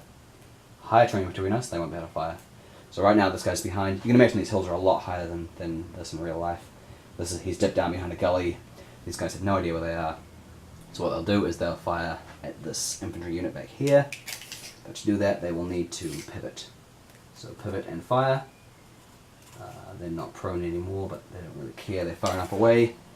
30 inches, which is the lethal range for a Dashika or Dushka machine gun, 12.7mm machine gun. So they turn and fire with both actions. You get a 5+. Fail, fail. So shaky infantry aren't the best. They tend to just kind of fire wildly. Sometimes they suppress, sometimes they do a bit of damage, but not much. This shaky Dashika here, he'll fire at the low morale guys. Get a 5, they fail as well. This partially suppressed Goyanov machine gun, he'll fire once at the low morale guys, so I just need a 3+. He succeeds. So rolls damage. They are prone, and the Goyanov is +1, so standard damage. It's a 6, which makes them -1 to morale, and suppressed 2. Ooh, actually, 6 is -2 morale. So this unit of Soviets are destroyed, wiped out. and they generally just run for the hills, or they're killed, or whichever. They've been sprung a pretty nasty ambush there, surrounded by Mujahideen that came out of nowhere, and they just either surrendered or were just wiped out, or just ran for the hills. Okay, other Mujahideen units. I've got this one unit here. He's going to fire an RPG at this BTR. He's a 3+. He succeeds. RPG is +3 versus vehicles. It's going to be a very bad day for the BTR. So I'll roll my damage, +3. 3 + 6 is 3 + 3 is 6, so he's destroyed. Now the BTR falls the victim of the RPG-7. Not a very heavily armoured vehicle. And you take an RPG at close range, it's bad time. Okay, I think that's all my Mujahideen actions. Clean up some of these dice a bit.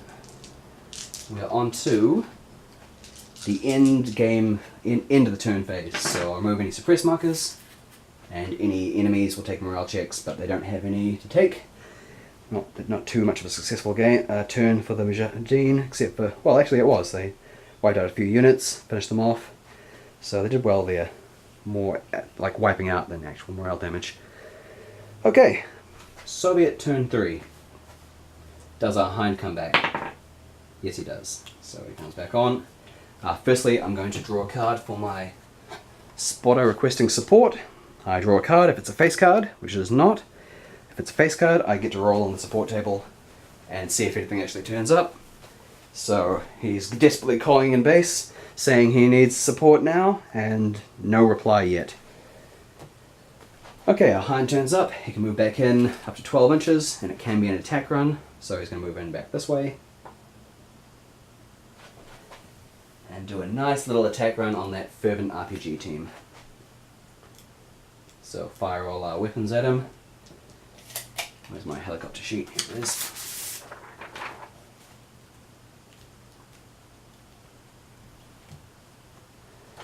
So it comes in up for edge 12 inches, easily in line of sight of that fervent team. If they were on the other side of the high terrain, it would be able to target them, but because it's on the high terrain, it's no problem. So I can fire all my weapons. I'll fire the 12.7mm Yak B. Need a 3+, so I fail to hit with that. Rocket pods, I hit. They're +3 versus infantry. He's prone, so it's just +2. So that becomes 4. Result of 4 on the infantry damage table,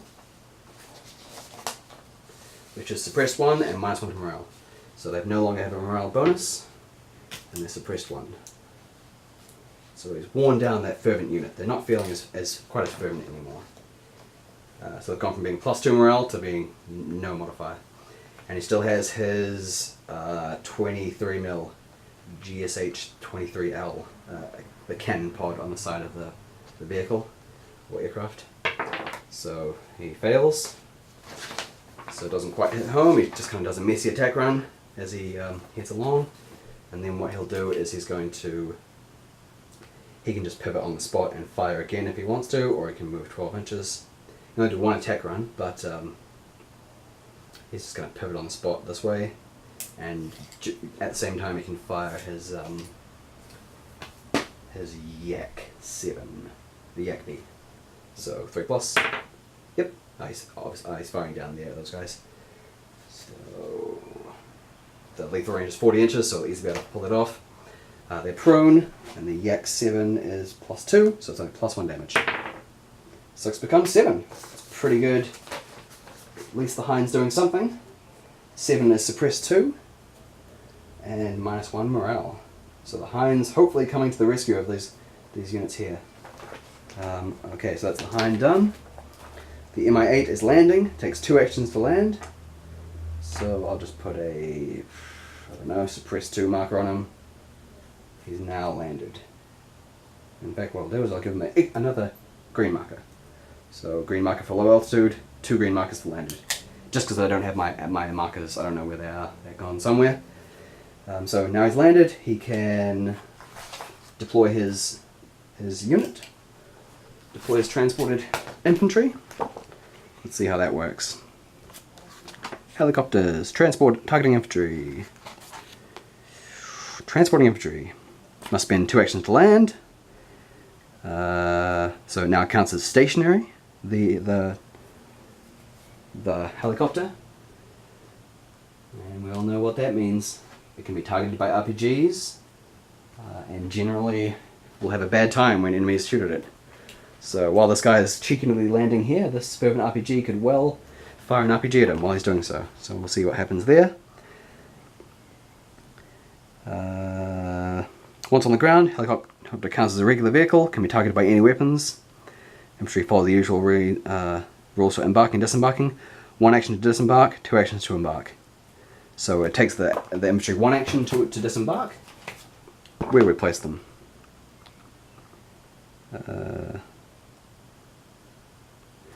So it says that they follow the same rules as being transported by vehicles.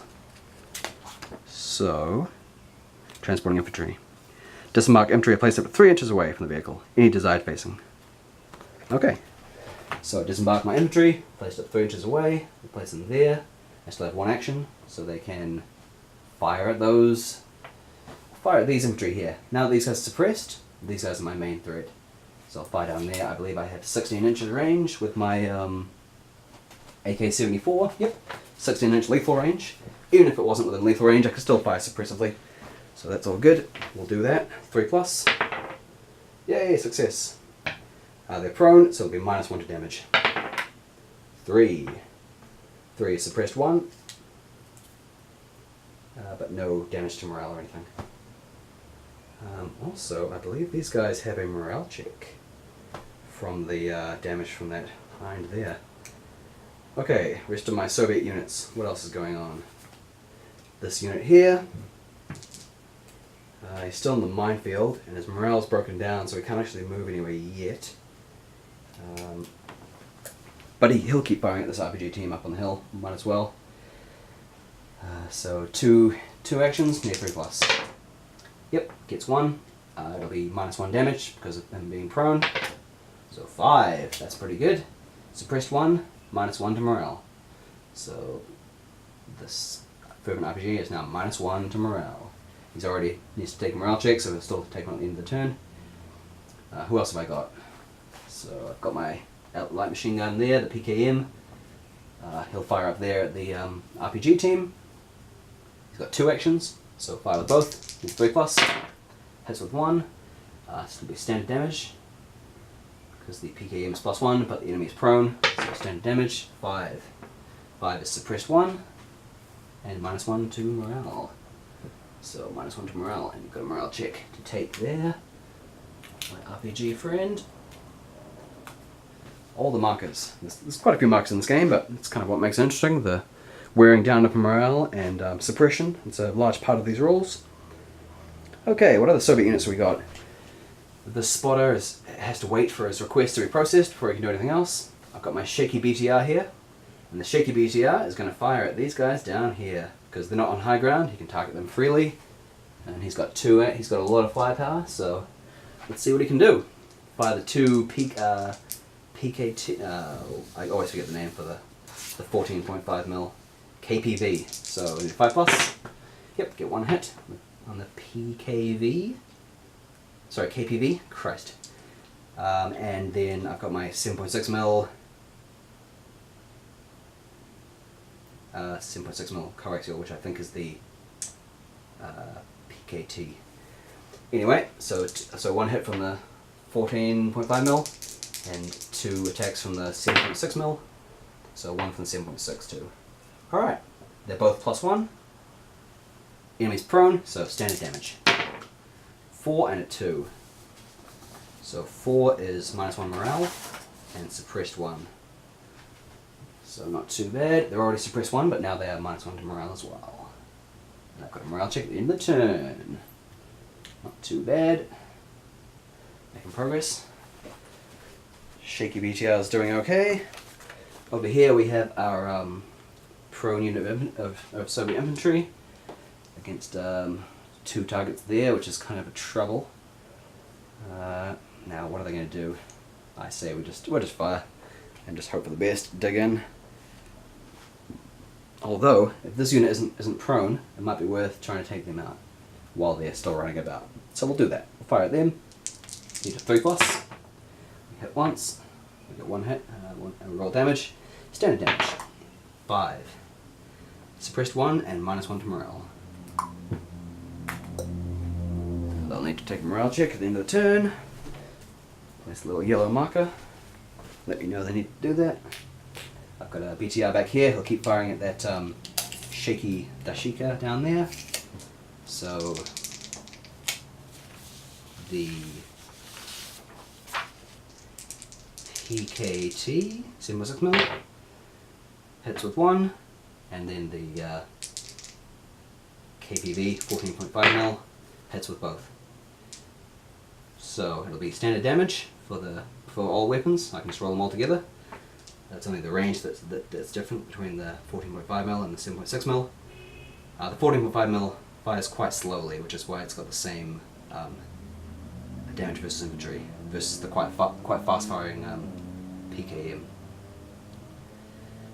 Or at least, as far as I remember. I may be wrong, but I remember researching them and thinking they probably do about the same amount of damage against infantry. Okay, so standard damage for all of them. +1 versus -1 for prone. So 6 is -2 morale. So they go into -4, and 2 lots of 4 takes them down to -6. They're suppressed 2, so unleashes a torrent of fire from the BTR and causes them to have a very bad day. Obviously they'll need to take a morale check as well. I think that's it for the Soviet turn. Soviet turn 3. Morale check. So now I'll do the end of the turn stuff. We don't have any suppress markers to remove. So we'll just take morale checks for the enemy. Okay. Fervent RPG team. -1 for being -1 morale. You've got 1 infantry unit. So right now they're -1. 1 infantry unit in the flank area, -2. Helicopters at low altitude and within 12 inches. He's actually landed, so it doesn't count as a vehicle anymore. And the Hind is just out of range. So you don't really get any modifier for the would the MI8 count as a threatening vehicle? Not really, it doesn't have a weapon. So we won't count that for now. I could probably specify that helicopters don't cause the morale modifier when they're landed. Something like that. Cool, so it's just -2, 2d6, -2. 10 -2 is 8, which I believe is nothing on the morale table. Yep, no effect. Okay, more morale checks. All the morale checks. So this unit here, -1. There's no enemies within 12 inches on the flank, so they're fine. Just -1. So 6, which I believe is nothing. Yep, no effect, so that's fine. When you're -1 morale, you're not going to be doing too much. Not going to be making you run away at least. These guys here, -1 as well, so 5. So they lose 1 action next turn, so they're unsure. So they essentially become suppressed 2. Which is not too bad, it'll keep these guys out of trouble for a bit. This RPG team, I believe there is 1 infantry unit. Now I believe it's worded that has to be an infantry squad in the flank area to affect your morale. Enemy squad, flank area, so not weapons teams or anything, or spotters or any of that. So, yes, because ideally, while it might be realistic to have losing morale from a machine gun on the flank, ideally you want your machine gun to be pinning them while your infantry do the flanking, so they can throw grenades and things like that. Okay, still doing morale checks. This unit here, -1. No enemies. Oh, actually, yes, there's 1 enemy in the flank area, so -2. 8 -2 is 6, which is nothing. No effect. These guys here, they're -1.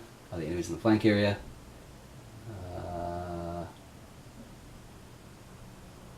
just on the border. So I'd say on a 4+, these counters in the flank area. Nope. So just a -1 there for our morale modifier. 7, no effect. Meanwhile, Shaky Goyanov, they're -6 to morale. So they are out of there. They get less than 1. So we lose 2 morale and counter's broken. So losing 2 morale will cause them to be out of there. They disperse and head for the hills, or just wiped out during the attack, but didn't know it yet. So they're gone. Okay, that's the end of Soviet turn 3. Now we're going to Mujahideen turn 4. Okay, Mujahideen, all units have turned up. Everyone's on the table, so it's just down to trying to do some damage. Now this scenario is all about the damage done to the Mujahideen.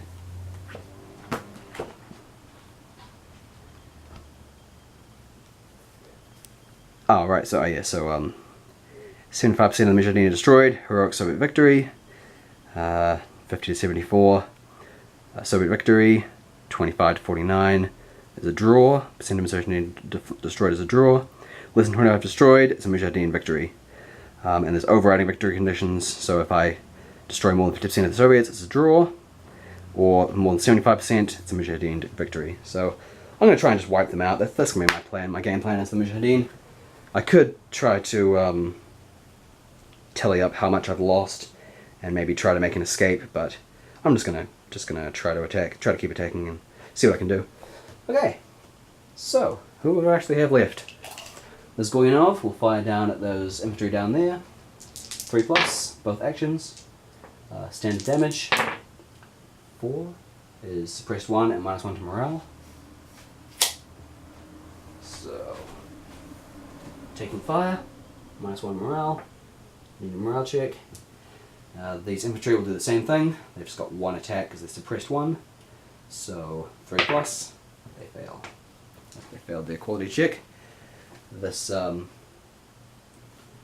these infantry will be prone now because they haven't moved for a turn. So they're prone. My RPG here will fire down at the shaky BTR. Means they get 3+. He succeeds. +3 damage. BTR is destroyed. Generally, when a RPG gets close to a vehicle, something light like a APC, it is destroyed. So shaky BTR is destroyed. What else we got in the way of Soviets? Mujahideen, I mean. Shaky Dashika. Can't see any of these helicopters, but he will fire down at this unit of Soviets. He's a 5+, nothing. Fervent veteran, equal for same thing. Fervent veterans, the same thing. Fervent RPG team will fire at those Soviets as well. It's a 2+. He fails, he rolls 1, so not too bad. These guys had already passed their morale check. Both these 2 are suppressed 2, so they can't do anything. And that's the end of Mujahideen turn 4. The turns get quite a bit faster as the game goes on and people start dying, or units start getting removed. So, Soviet turn 4. First we'll draw a card to see if our helicopter support is accepted. 10. It's not what I needed. I needed a face card. If it was a face card, I could start to roll on the support table. So I'm still yelling over the radio and still getting no response, or just being told to hold, comrade. HQ will be in touch. Just hold your position. Okay, so what are our Soviets going to do this turn? We've got infantry back here.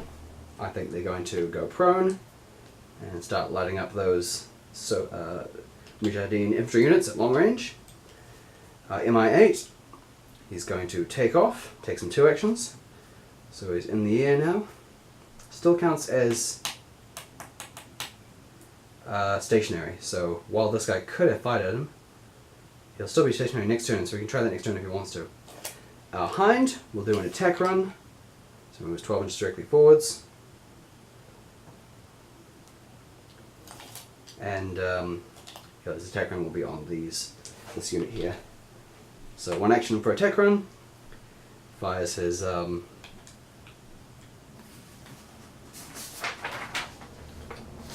use Yak B. He's a 3+ quality check.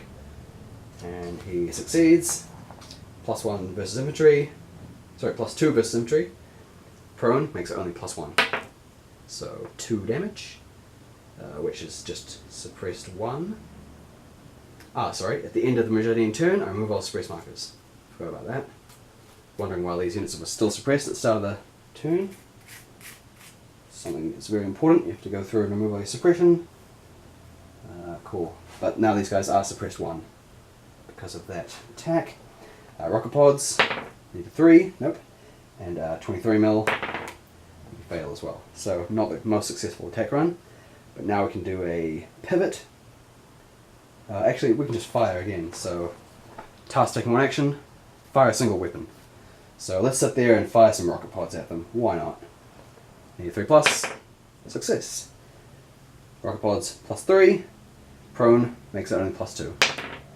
So that's a 7 of damage. Suppress 2, -2 to morale. So -3 now, and they kind of suppress 2. So that's pretty good. That's what we expect from the Hind. If it knows where the target is, it can make it go away.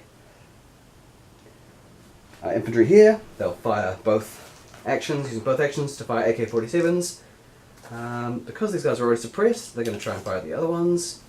And they are actually still within lethal range of the AK-74, which is 16 inches. So they need a quality check, 3+, succeed with both. So they're prone, so they'll be -1 damage. 4 and a 5, that's pretty good. So suppress 1, -1 to morale for the 4, and the 5 is the same thing. So minus 2 to morale in total. And they're both going to have morale checks at the end of the turn. Okay, other Soviet infantry. These guys here, if they make a move action, they're going to take mine damage. And in fact, they're still broken, so they can't actually move. So they continue to fire at the fervent RPG. Why not? They fail with both. PKM will fire up at the RPG up there. Needs a 3+. Fails. Tries again. The second action, succeed. So standard damage against the PKM up there. It's a 4, which is -1 morale, and suppressed 1. So he'll have a morale check at the end of the turn as well. Now we've got a unit of Soviet infantry up there, who suppressed 1. They will try and fire at the Goyunov. So with 1 action, because they're suppressed 1. So quality check success. Standard -1 damage because they're prone. So 5, that's pretty good. -1 morale and suppressed 1. That's going pretty well. Okay, so now it will be... that's the end of the turn. We'll do morale checks, remove any suppression from Soviet units. So remove that. Morale checks for enemy. So these guys here, -3. We've got a helicopter at low altitude, -4. So it becomes a 4. We lose 1 action next turn. We're already suppressed 2, so it doesn't matter. These guys here, -3. Still got a helicopter at close at low altitude and within 12 inches, so they'll be -4 as well. 12 -4 is 8. No effect. So they rolled pretty well there. Move both of these. Unit over there. Yeah, -2. There is a infantry unit in flank area, so -3. Oh, that's not good. So that's 1 or less. Lose 2 morale, and kind of broken. So 1 to 3, they're removed. 4 to 6, can't move. 1 to 3, so 4 to 6, they just can't move. So they're broken. The command and control is broken down. They're hitting the deck. Now it looks like I've got a morale marker here. I think I should have rolled a morale check for them. I'm not sure if I did or not. But I'll roll it for them anyway. -1 morale. So it's a 5. They lose 1 action next turn. Screw that up. Probably would mean that they're not suppressed. I'm just going to pretend I did roll that morale check earlier. I'm not sure. Not too sure about that, so sorry about that. Okay, so the morale check's been taken. Yep. So we're on to Mujahideen turn 4, I believe. Or is it turn 5? I think we're turn 5 now. So I think the game starts to end after turn 6. Let's have a look.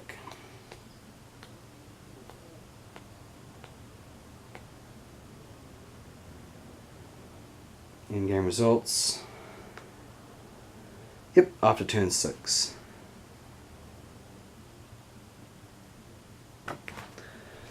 Okay.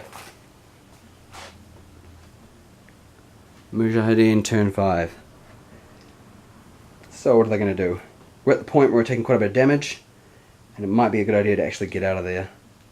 But we could go either way, really. Not too sure.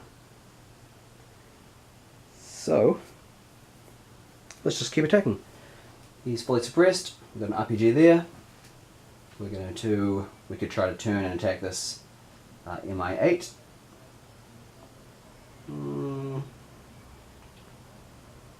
MI8 is like 15 points, so it's not great.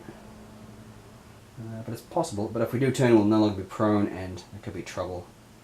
So what we'll do is we'll move away from there. -1, sorry. So with one action we can move and pivot. No longer prone. And the second action we can fire an RPG at that taking off MI8. So quality check 2+. Succeeds. MI8 versus helicopter means helicopter has a bad day. RPG 7 versus helicopter, I mean. So RPG 7 +3 damage. MI8 transport. I just need to roll this +3. He can try to go. Whoa! So the MI8 can try to go evasive if he wants to, and I think he will. So roll quality check. He fails. So damage +3. 1 +3 is a morale check for the MI8. So he has to take a morale check, which is the same as a quality check for a helicopter. He fails, so he needs to spend all the rest of his actions moving towards the edge of the table, but he won't count as a destroyed at the end of the game. Pretty much, he has a morale breakdown in the cockpit and decides to get out of there. So we'll give him this yellow marker to indicate that he's out of there. Okay, other Mujahideen things. This unit here will fire at the infantry down there. Need a 3+. Quality check. Succeeds. Standard -1 damage because the enemy's prone. So 5. Still pretty good. 5 is suppressed 1, -1 morale. So suppressed 1. I need to take a morale check in return.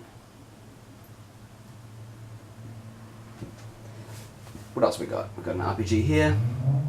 He'll need to pivot on the spot. So he can pivot on the spot. He'll take one action and stay prone. Oh, sorry, no, his morale's broken down, so he can't actually move at all. Because he's not facing an enemy, he is in trouble. He's just hitting the ground. Ahmed is just, hitting the ground and not going anywhere. He's not going to try to make any attacks. He'll only shoot things that are directly in front of him. Okay, this unit of infantry, I'm going to fire down there at that Soviet unit. You need 3+ for a quality check. Fails with both. Goyinov, who's suppressed 1, does the same thing. Needs a 3+. He succeeds. Standard damage 2, suppressed 1, but no morale damage. So they just hit the ground a bit. They already hit the ground, so they keep their heads down a little bit. And that is pretty much Mujahideen at turn 5. We'll move their suppressed markers. Suppressed. And roll any morale checks for the enemy. Which is this unit here. -3. 2 units to the flank, so -5. It's not good. So 7 -5 is 2. Lose 1 morale, lose 1 action next turn. So down to -4, and we now kind of suppress 2. So the one time this guy gets up to run away, we're actually not paying attention. We have our heads down, involved in a pretty heavy firefight. Okay, Soviet turn 5. First we'll draw our card to see if our helicopter support shows up. Hopefully it does. No, it doesn't. No helicopters in the area, comrade. Keep fighting. Okay, what are we going to do? This MI8 needs to move towards the end of the table, so he's removed from the game. Put him over there with the not destroyed Soviet equipment. He doesn't count as destroyed, but he's out of the game. Okay, MI8. Sorry, the MI24 Hind. We'll do it in an attack run. Pass this unit.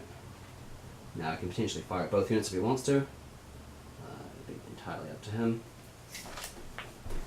So what are we going to do? Let's try and wipe one of them out. We'll do all attacks on them. So the Yak B, the 3+, quality check, success.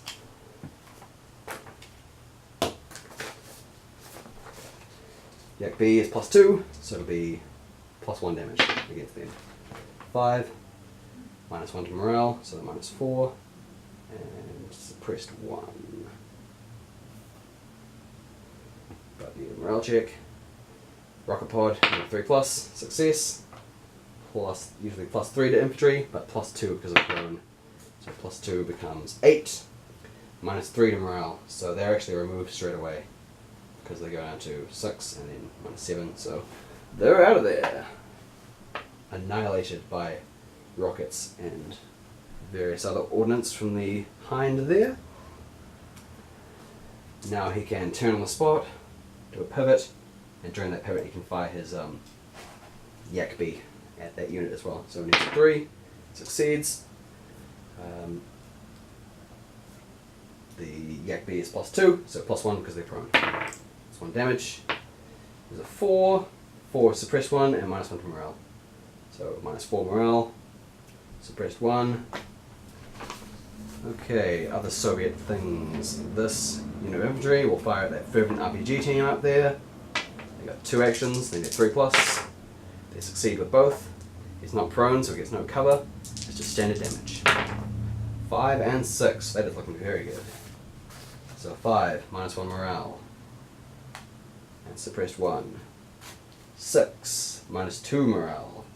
So -4, and suppressed 2 now. So that's pretty good. They saw him creeping along the ridge line and just lit him up with AK-74s. He's out. He's taking a lot of trouble. Needs a morale check. They also need a morale check.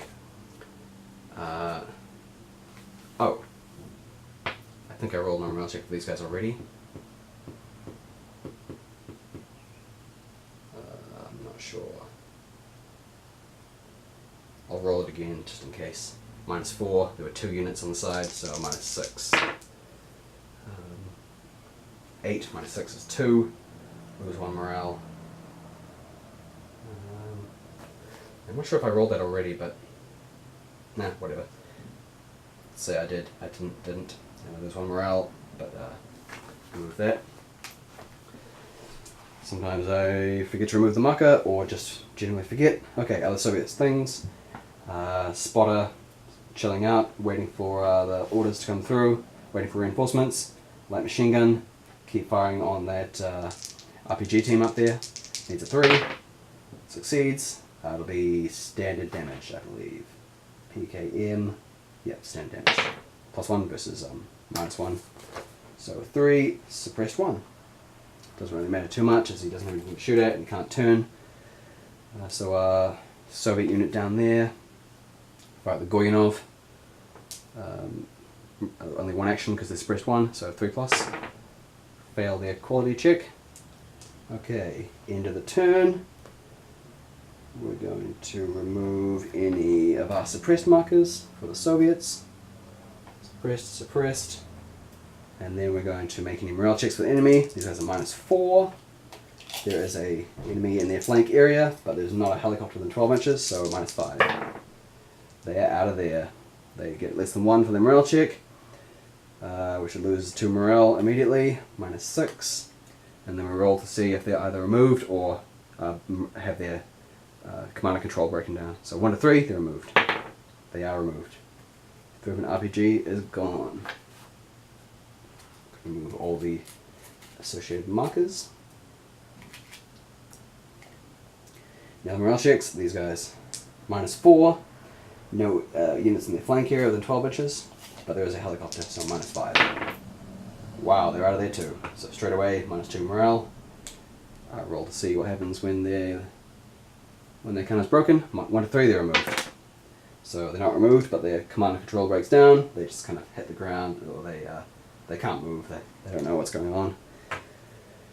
And that is that. It's going to be Soviet turn 5. So we'll draw our card. Ace! So the support arrives. Let's roll on the support table. Helicopter support.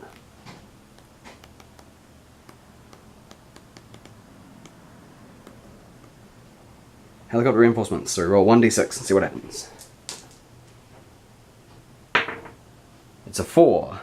Single Mi-8 transport moves on from any chosen table edge with D3 squads of veteran infantry on board. Now that is pretty good. Well, D3, 1 squad of veteran infantry. Still, it's better than none. So that is pretty helpful. And that's why you take spotter teams, because they can help call in. It's good, handy to have a go with the radio and help call things in, calling artillery strikes, or transport helicopters. So where's a helicopter going to come in from?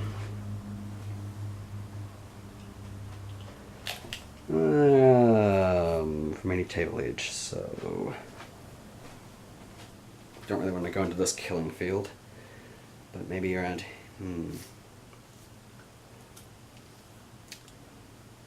I think I'll come in from this table edge here and deploy out here, though I'm a bit worried about this going off. But we really need to get the support into those 2 units. In fact, if I come in here, I can land, and then they can potentially move up there and attack. So that's fine. I believe moving on takes 1 action. Or does it? Let's find out. And maybe it is just placed at the edge. Let's have a look. Helicopter reinforcements. Helicopters into play on the table edge with their bases in contact with the edge. Act as normal. So they'll have 2 actions potentially to work. So I'll place them on the edge, I'll use the 2 actions to land, and then deploy the infantry straight out. So, not the most exciting helicopter entrance, but at least it gets me a veteran unit of infantry there, which is very handy. Placed within 3 inches. And Mi-8 is landed. Give them these markers for landing. Okay, Soviets. What are you Soviets up to? We don't have any assets to play, really. But we do have a 2, which will give us closer ties with the locals and gain 1 reputation, but that's not really important at this stage. But we can play that at the end of the game and see what happens. Okay, the Hind will do an attack run on that unit there, just to get them finished. So it does a 5, sorry, it does a 12-inch move, and fires all the weapons. So Yak B, 3+, fail. Rocket pods, 3+, success. Usually +3, but +2 because of prone.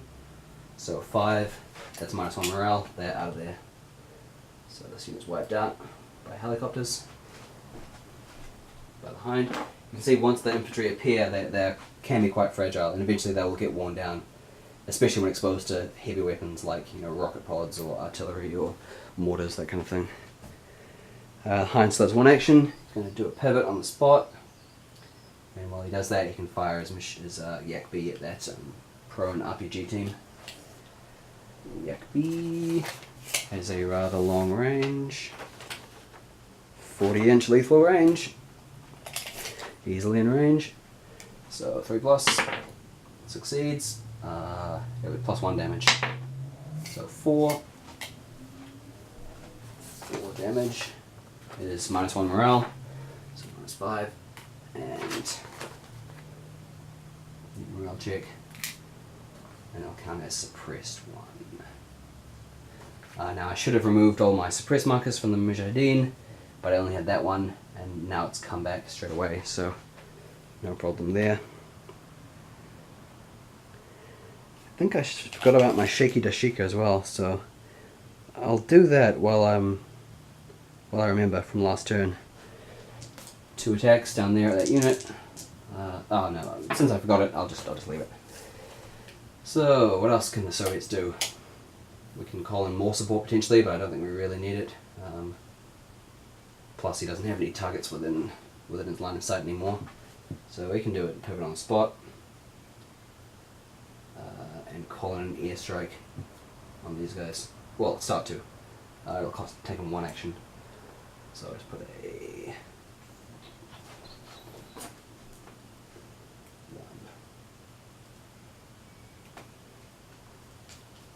1. And then use his next action to finish that airstrike call in. So he's calling in the coordinates, but it'll take him a while to actually finish that off. That's taken these veterans 1 action to get there, so they can fire at that unit with the next action. Then 2+, they succeed. It'll be -1 damage. So 3, suppressed 1. And these guys up here will fire at this Goyunov with both actions. 3+, succeed with 1, -1 damage, 2, suppressed 1. That light machine gun, PKM, will fire at the RPG team up there, both actions, so 3+, hit with 1, and it'll be standard damage. 5, -1 morale, -6, and suppressed 1. He's already suppressed 1, so that's fine. That's pretty much the Soviet turn. These infantry here can move 3 inches, another 3, take them up to there.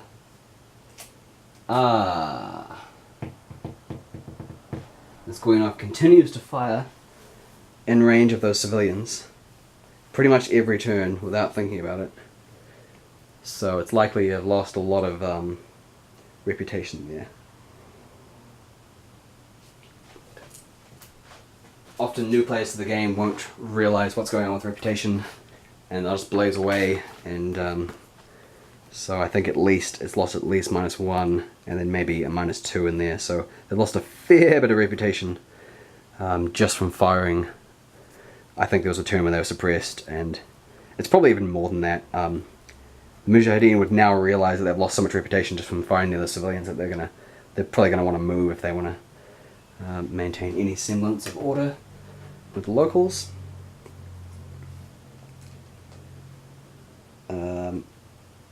So that's pretty much the end of the Soviet turn 5. We still have the BTR down the back there, but he doesn't have any targets in range, or at least everything's too close, within 20 inches, so he needs to kind of move over here. He can go 4 inches off road. Still a bit close, so move even further that way. It's probably off the camera by now. Let's see, can you see that? You can just see him poking in the end there. But he's used both his actions moving. So turn 6. Mujahideen turn 6. Not looking great for the Mujahideen at this point. I still have the Dashika, Goyunov, squad of infantry, and this heavily damaged RPG team. So we'll remove all the suppression markers from the Soviets, and we'll take a morale check for these guys, -6. 2 units within the flank area, and a helicopter. Helicopter's landed, so we don't have to worry about him. But it's -2 for those, so -8. So they're well out of there. 1 to 3, they're gone. They're gone. Removed. So RPG team is destroyed. Remove all their markers and bits and pieces. They had too many markers, they couldn't handle it, and they just crushed under the weight of plastic and paper. Okay, what else are our Mujahideen up to? Well,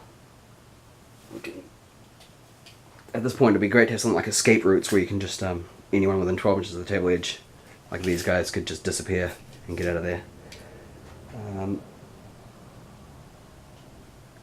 Really want to try and inflict as much damage as possible and try to... I have a feeling we've already taken 50% damage for the Mujahideen, so it's likely going to be a loss for them. Let's have a look at the... So if more than 50% of the Soviet... Oh, okay, so... If 50% or more are destroyed, it's a Soviet victory. But if I can destroy more than 50% of the Soviets, it's going to be a draw. So I can just try to keep whittling away and see what happens. At this point, I've destroyed 20 points with the Soviets. So... oh no, actually, I'm not including the BTRs, so yeah, we'll see. It could go either way. I'll just keep chipping away, see what happens. Game could end after this turn anyway, so... The Goyanov, we probably want to move him, get him away from those civilians, because it's causing a lot of trouble. So we'll move 3 inches. Is that 6 inches? Not quite. We'll do that. I suppressed 1 anyway, so he's going to do 1 action. So he doesn't move. He's no longer prone. Whoopee! Fun times for that Goyanov. So our unit here, they were suppressed. They'll fire once down at those infantry on the ground. Oh, actually, we could turn and fire at those veterans, but then we'd no longer be prone. Yeah, I think I'd rather just stay where I am and fire at them. So 3 plus. Yep. -1 damage because they're prone. 1. Nothing. Less than 1. No result. Okay, that's pretty much the Mujahideen. Move any suppressed markers. Take any morale checks for the enemy. We're not doing too well on morale checks for the enemy at this stage. So now it's Soviet turn 6. Hind will do an attack run on that unit. Looking very bad for the Mujahideen at this stage. So fire Yak B. Miss rocket pods, hit. So they're +3, but +2 because they're prone. So let's say 7, -2 morale, suppress 2. I've still got my 12.7 mil, 20 mil, which misses. So that's 1 action. I can then fire my rocket pods again at them for 1 action. 3 plus, success. +2 damage. It's very bad. 7, -2 more morale. So -5. They're already suppressed 2, so there's no point being any more suppressed. And I'll take a morale check at the end of the turn. These Soviets will move carefully around here, keeping away from that minefield. Just 3-inch radius. Yeah, 3-inch radius. So they've used their 2 actions. This MI8 is now taken off. 2 actions to take off. Those veterans, the light machine gun here. We'll fire at those guys up on the hill with both actions. 3 plus. Hits with both. Standard damage. So 4. There's -1 morale, so they're -6. And then these veterans, will fire at them as well. 2 actions and 2 plus. Hit with 1. -1 damage. 3. Suppressed 1, they're already suppressed. This prone unit here will try to take out the Goyanov with 2 actions. They fail with both. And that's pretty much the Soviet turn 6. So,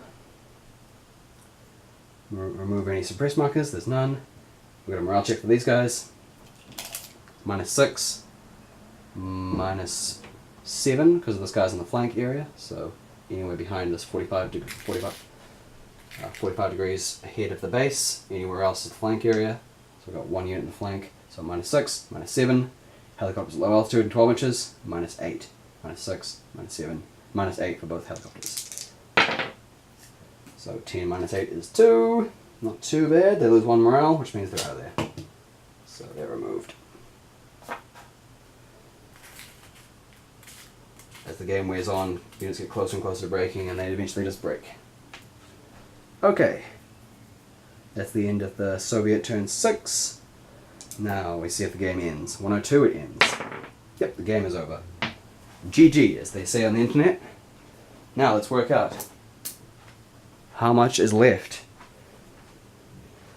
So, the Mujahideen, what do they have left on the table? They have a Goyanov, which is 15 points, I believe. Shaky Dashika team, which is 15 as well. Let me double check I have these points correct. Yep, that's right. What else we got on the table? That's pretty much it. It's a bit of a beating for the Mujahideen in this battle, which is good considering most of the other battles I've seen have been Mujahideen victories, even though it didn't look like it. So Mujahideen deployed 125 points.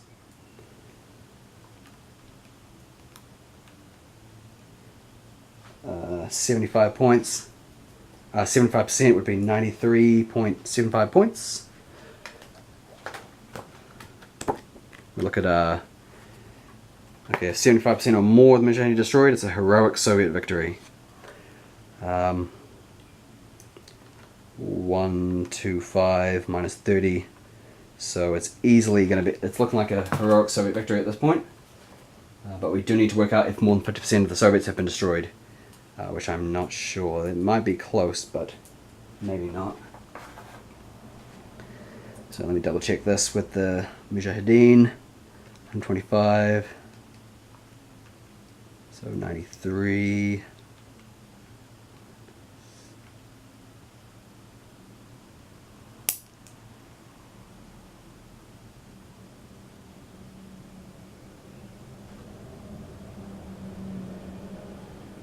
So yes, I have lost more than 75% of the Mujahideen. Okay, Soviet forces, what have we got remaining? We deployed 175 points. So if there's more than 87 points destroyed, 87.5 points destroyed, it'll still be a draw. So what have I lost? I've lost 20 points for infantry. I lost 3 BTS 60s, which weren't too cheap. So BTS 60, that 2 solid, so 14. And 1 shaky, which was 4 points. So I lied, they are cheap. I think that's all I lost. Yep, just the 2 infantry units. This unit was very close to breaking, but didn't break in the end. Yeah, so 20 plus 14 plus 4. 38 points lost. So not quite enough to give the Mujahideen a draw. They haven't quite inflicted quite enough damage. So now reputation. At the end of the game, reputation starts in the center. The Soviets will use their last asset before the game ends, which is closer ties with the locals. So they might be selling or trading with them, or generally helping them out, giving them some rations or medical stuff. So the game starts with neutral reputation. It goes +1 for the towards pro-Soviet for that asset, and the Mujahideen have lost 5 reputation for firing near civilians and generally being bad. 1, 2, 3, 4, 5. So right now we'll gain 2 strength for the Soviets, and because they passed these, they gain all these as well. So 1, 2, 3, 4, 5. They gain 5 strength at the end of this battle. Plus 5 strength. Plus 5 strength, just from reputation. Now the Soviets have lost up to 38 points, so that's 1 point of strength lost. So they were at 10 plus 5, they're now at 14 for actually losing their forces in combat. They didn't quite lose up to 2 strength worth. The Mujahideen, on the other hand, have lost quite a bit of strength, quite a bit of their forces there. So they had 30 points left out of 125. Whoops.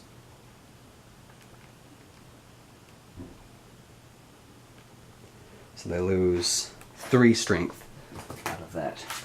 So they're at 7.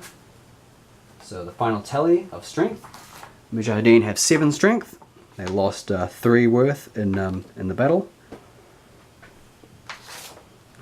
provided I've actually added it up correctly.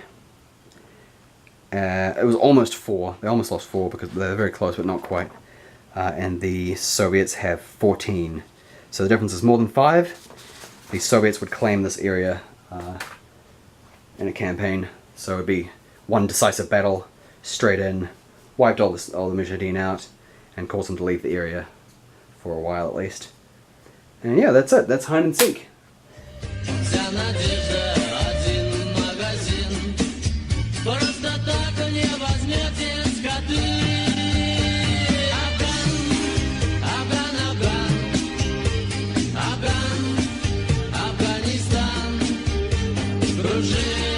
Чорний тюльпан на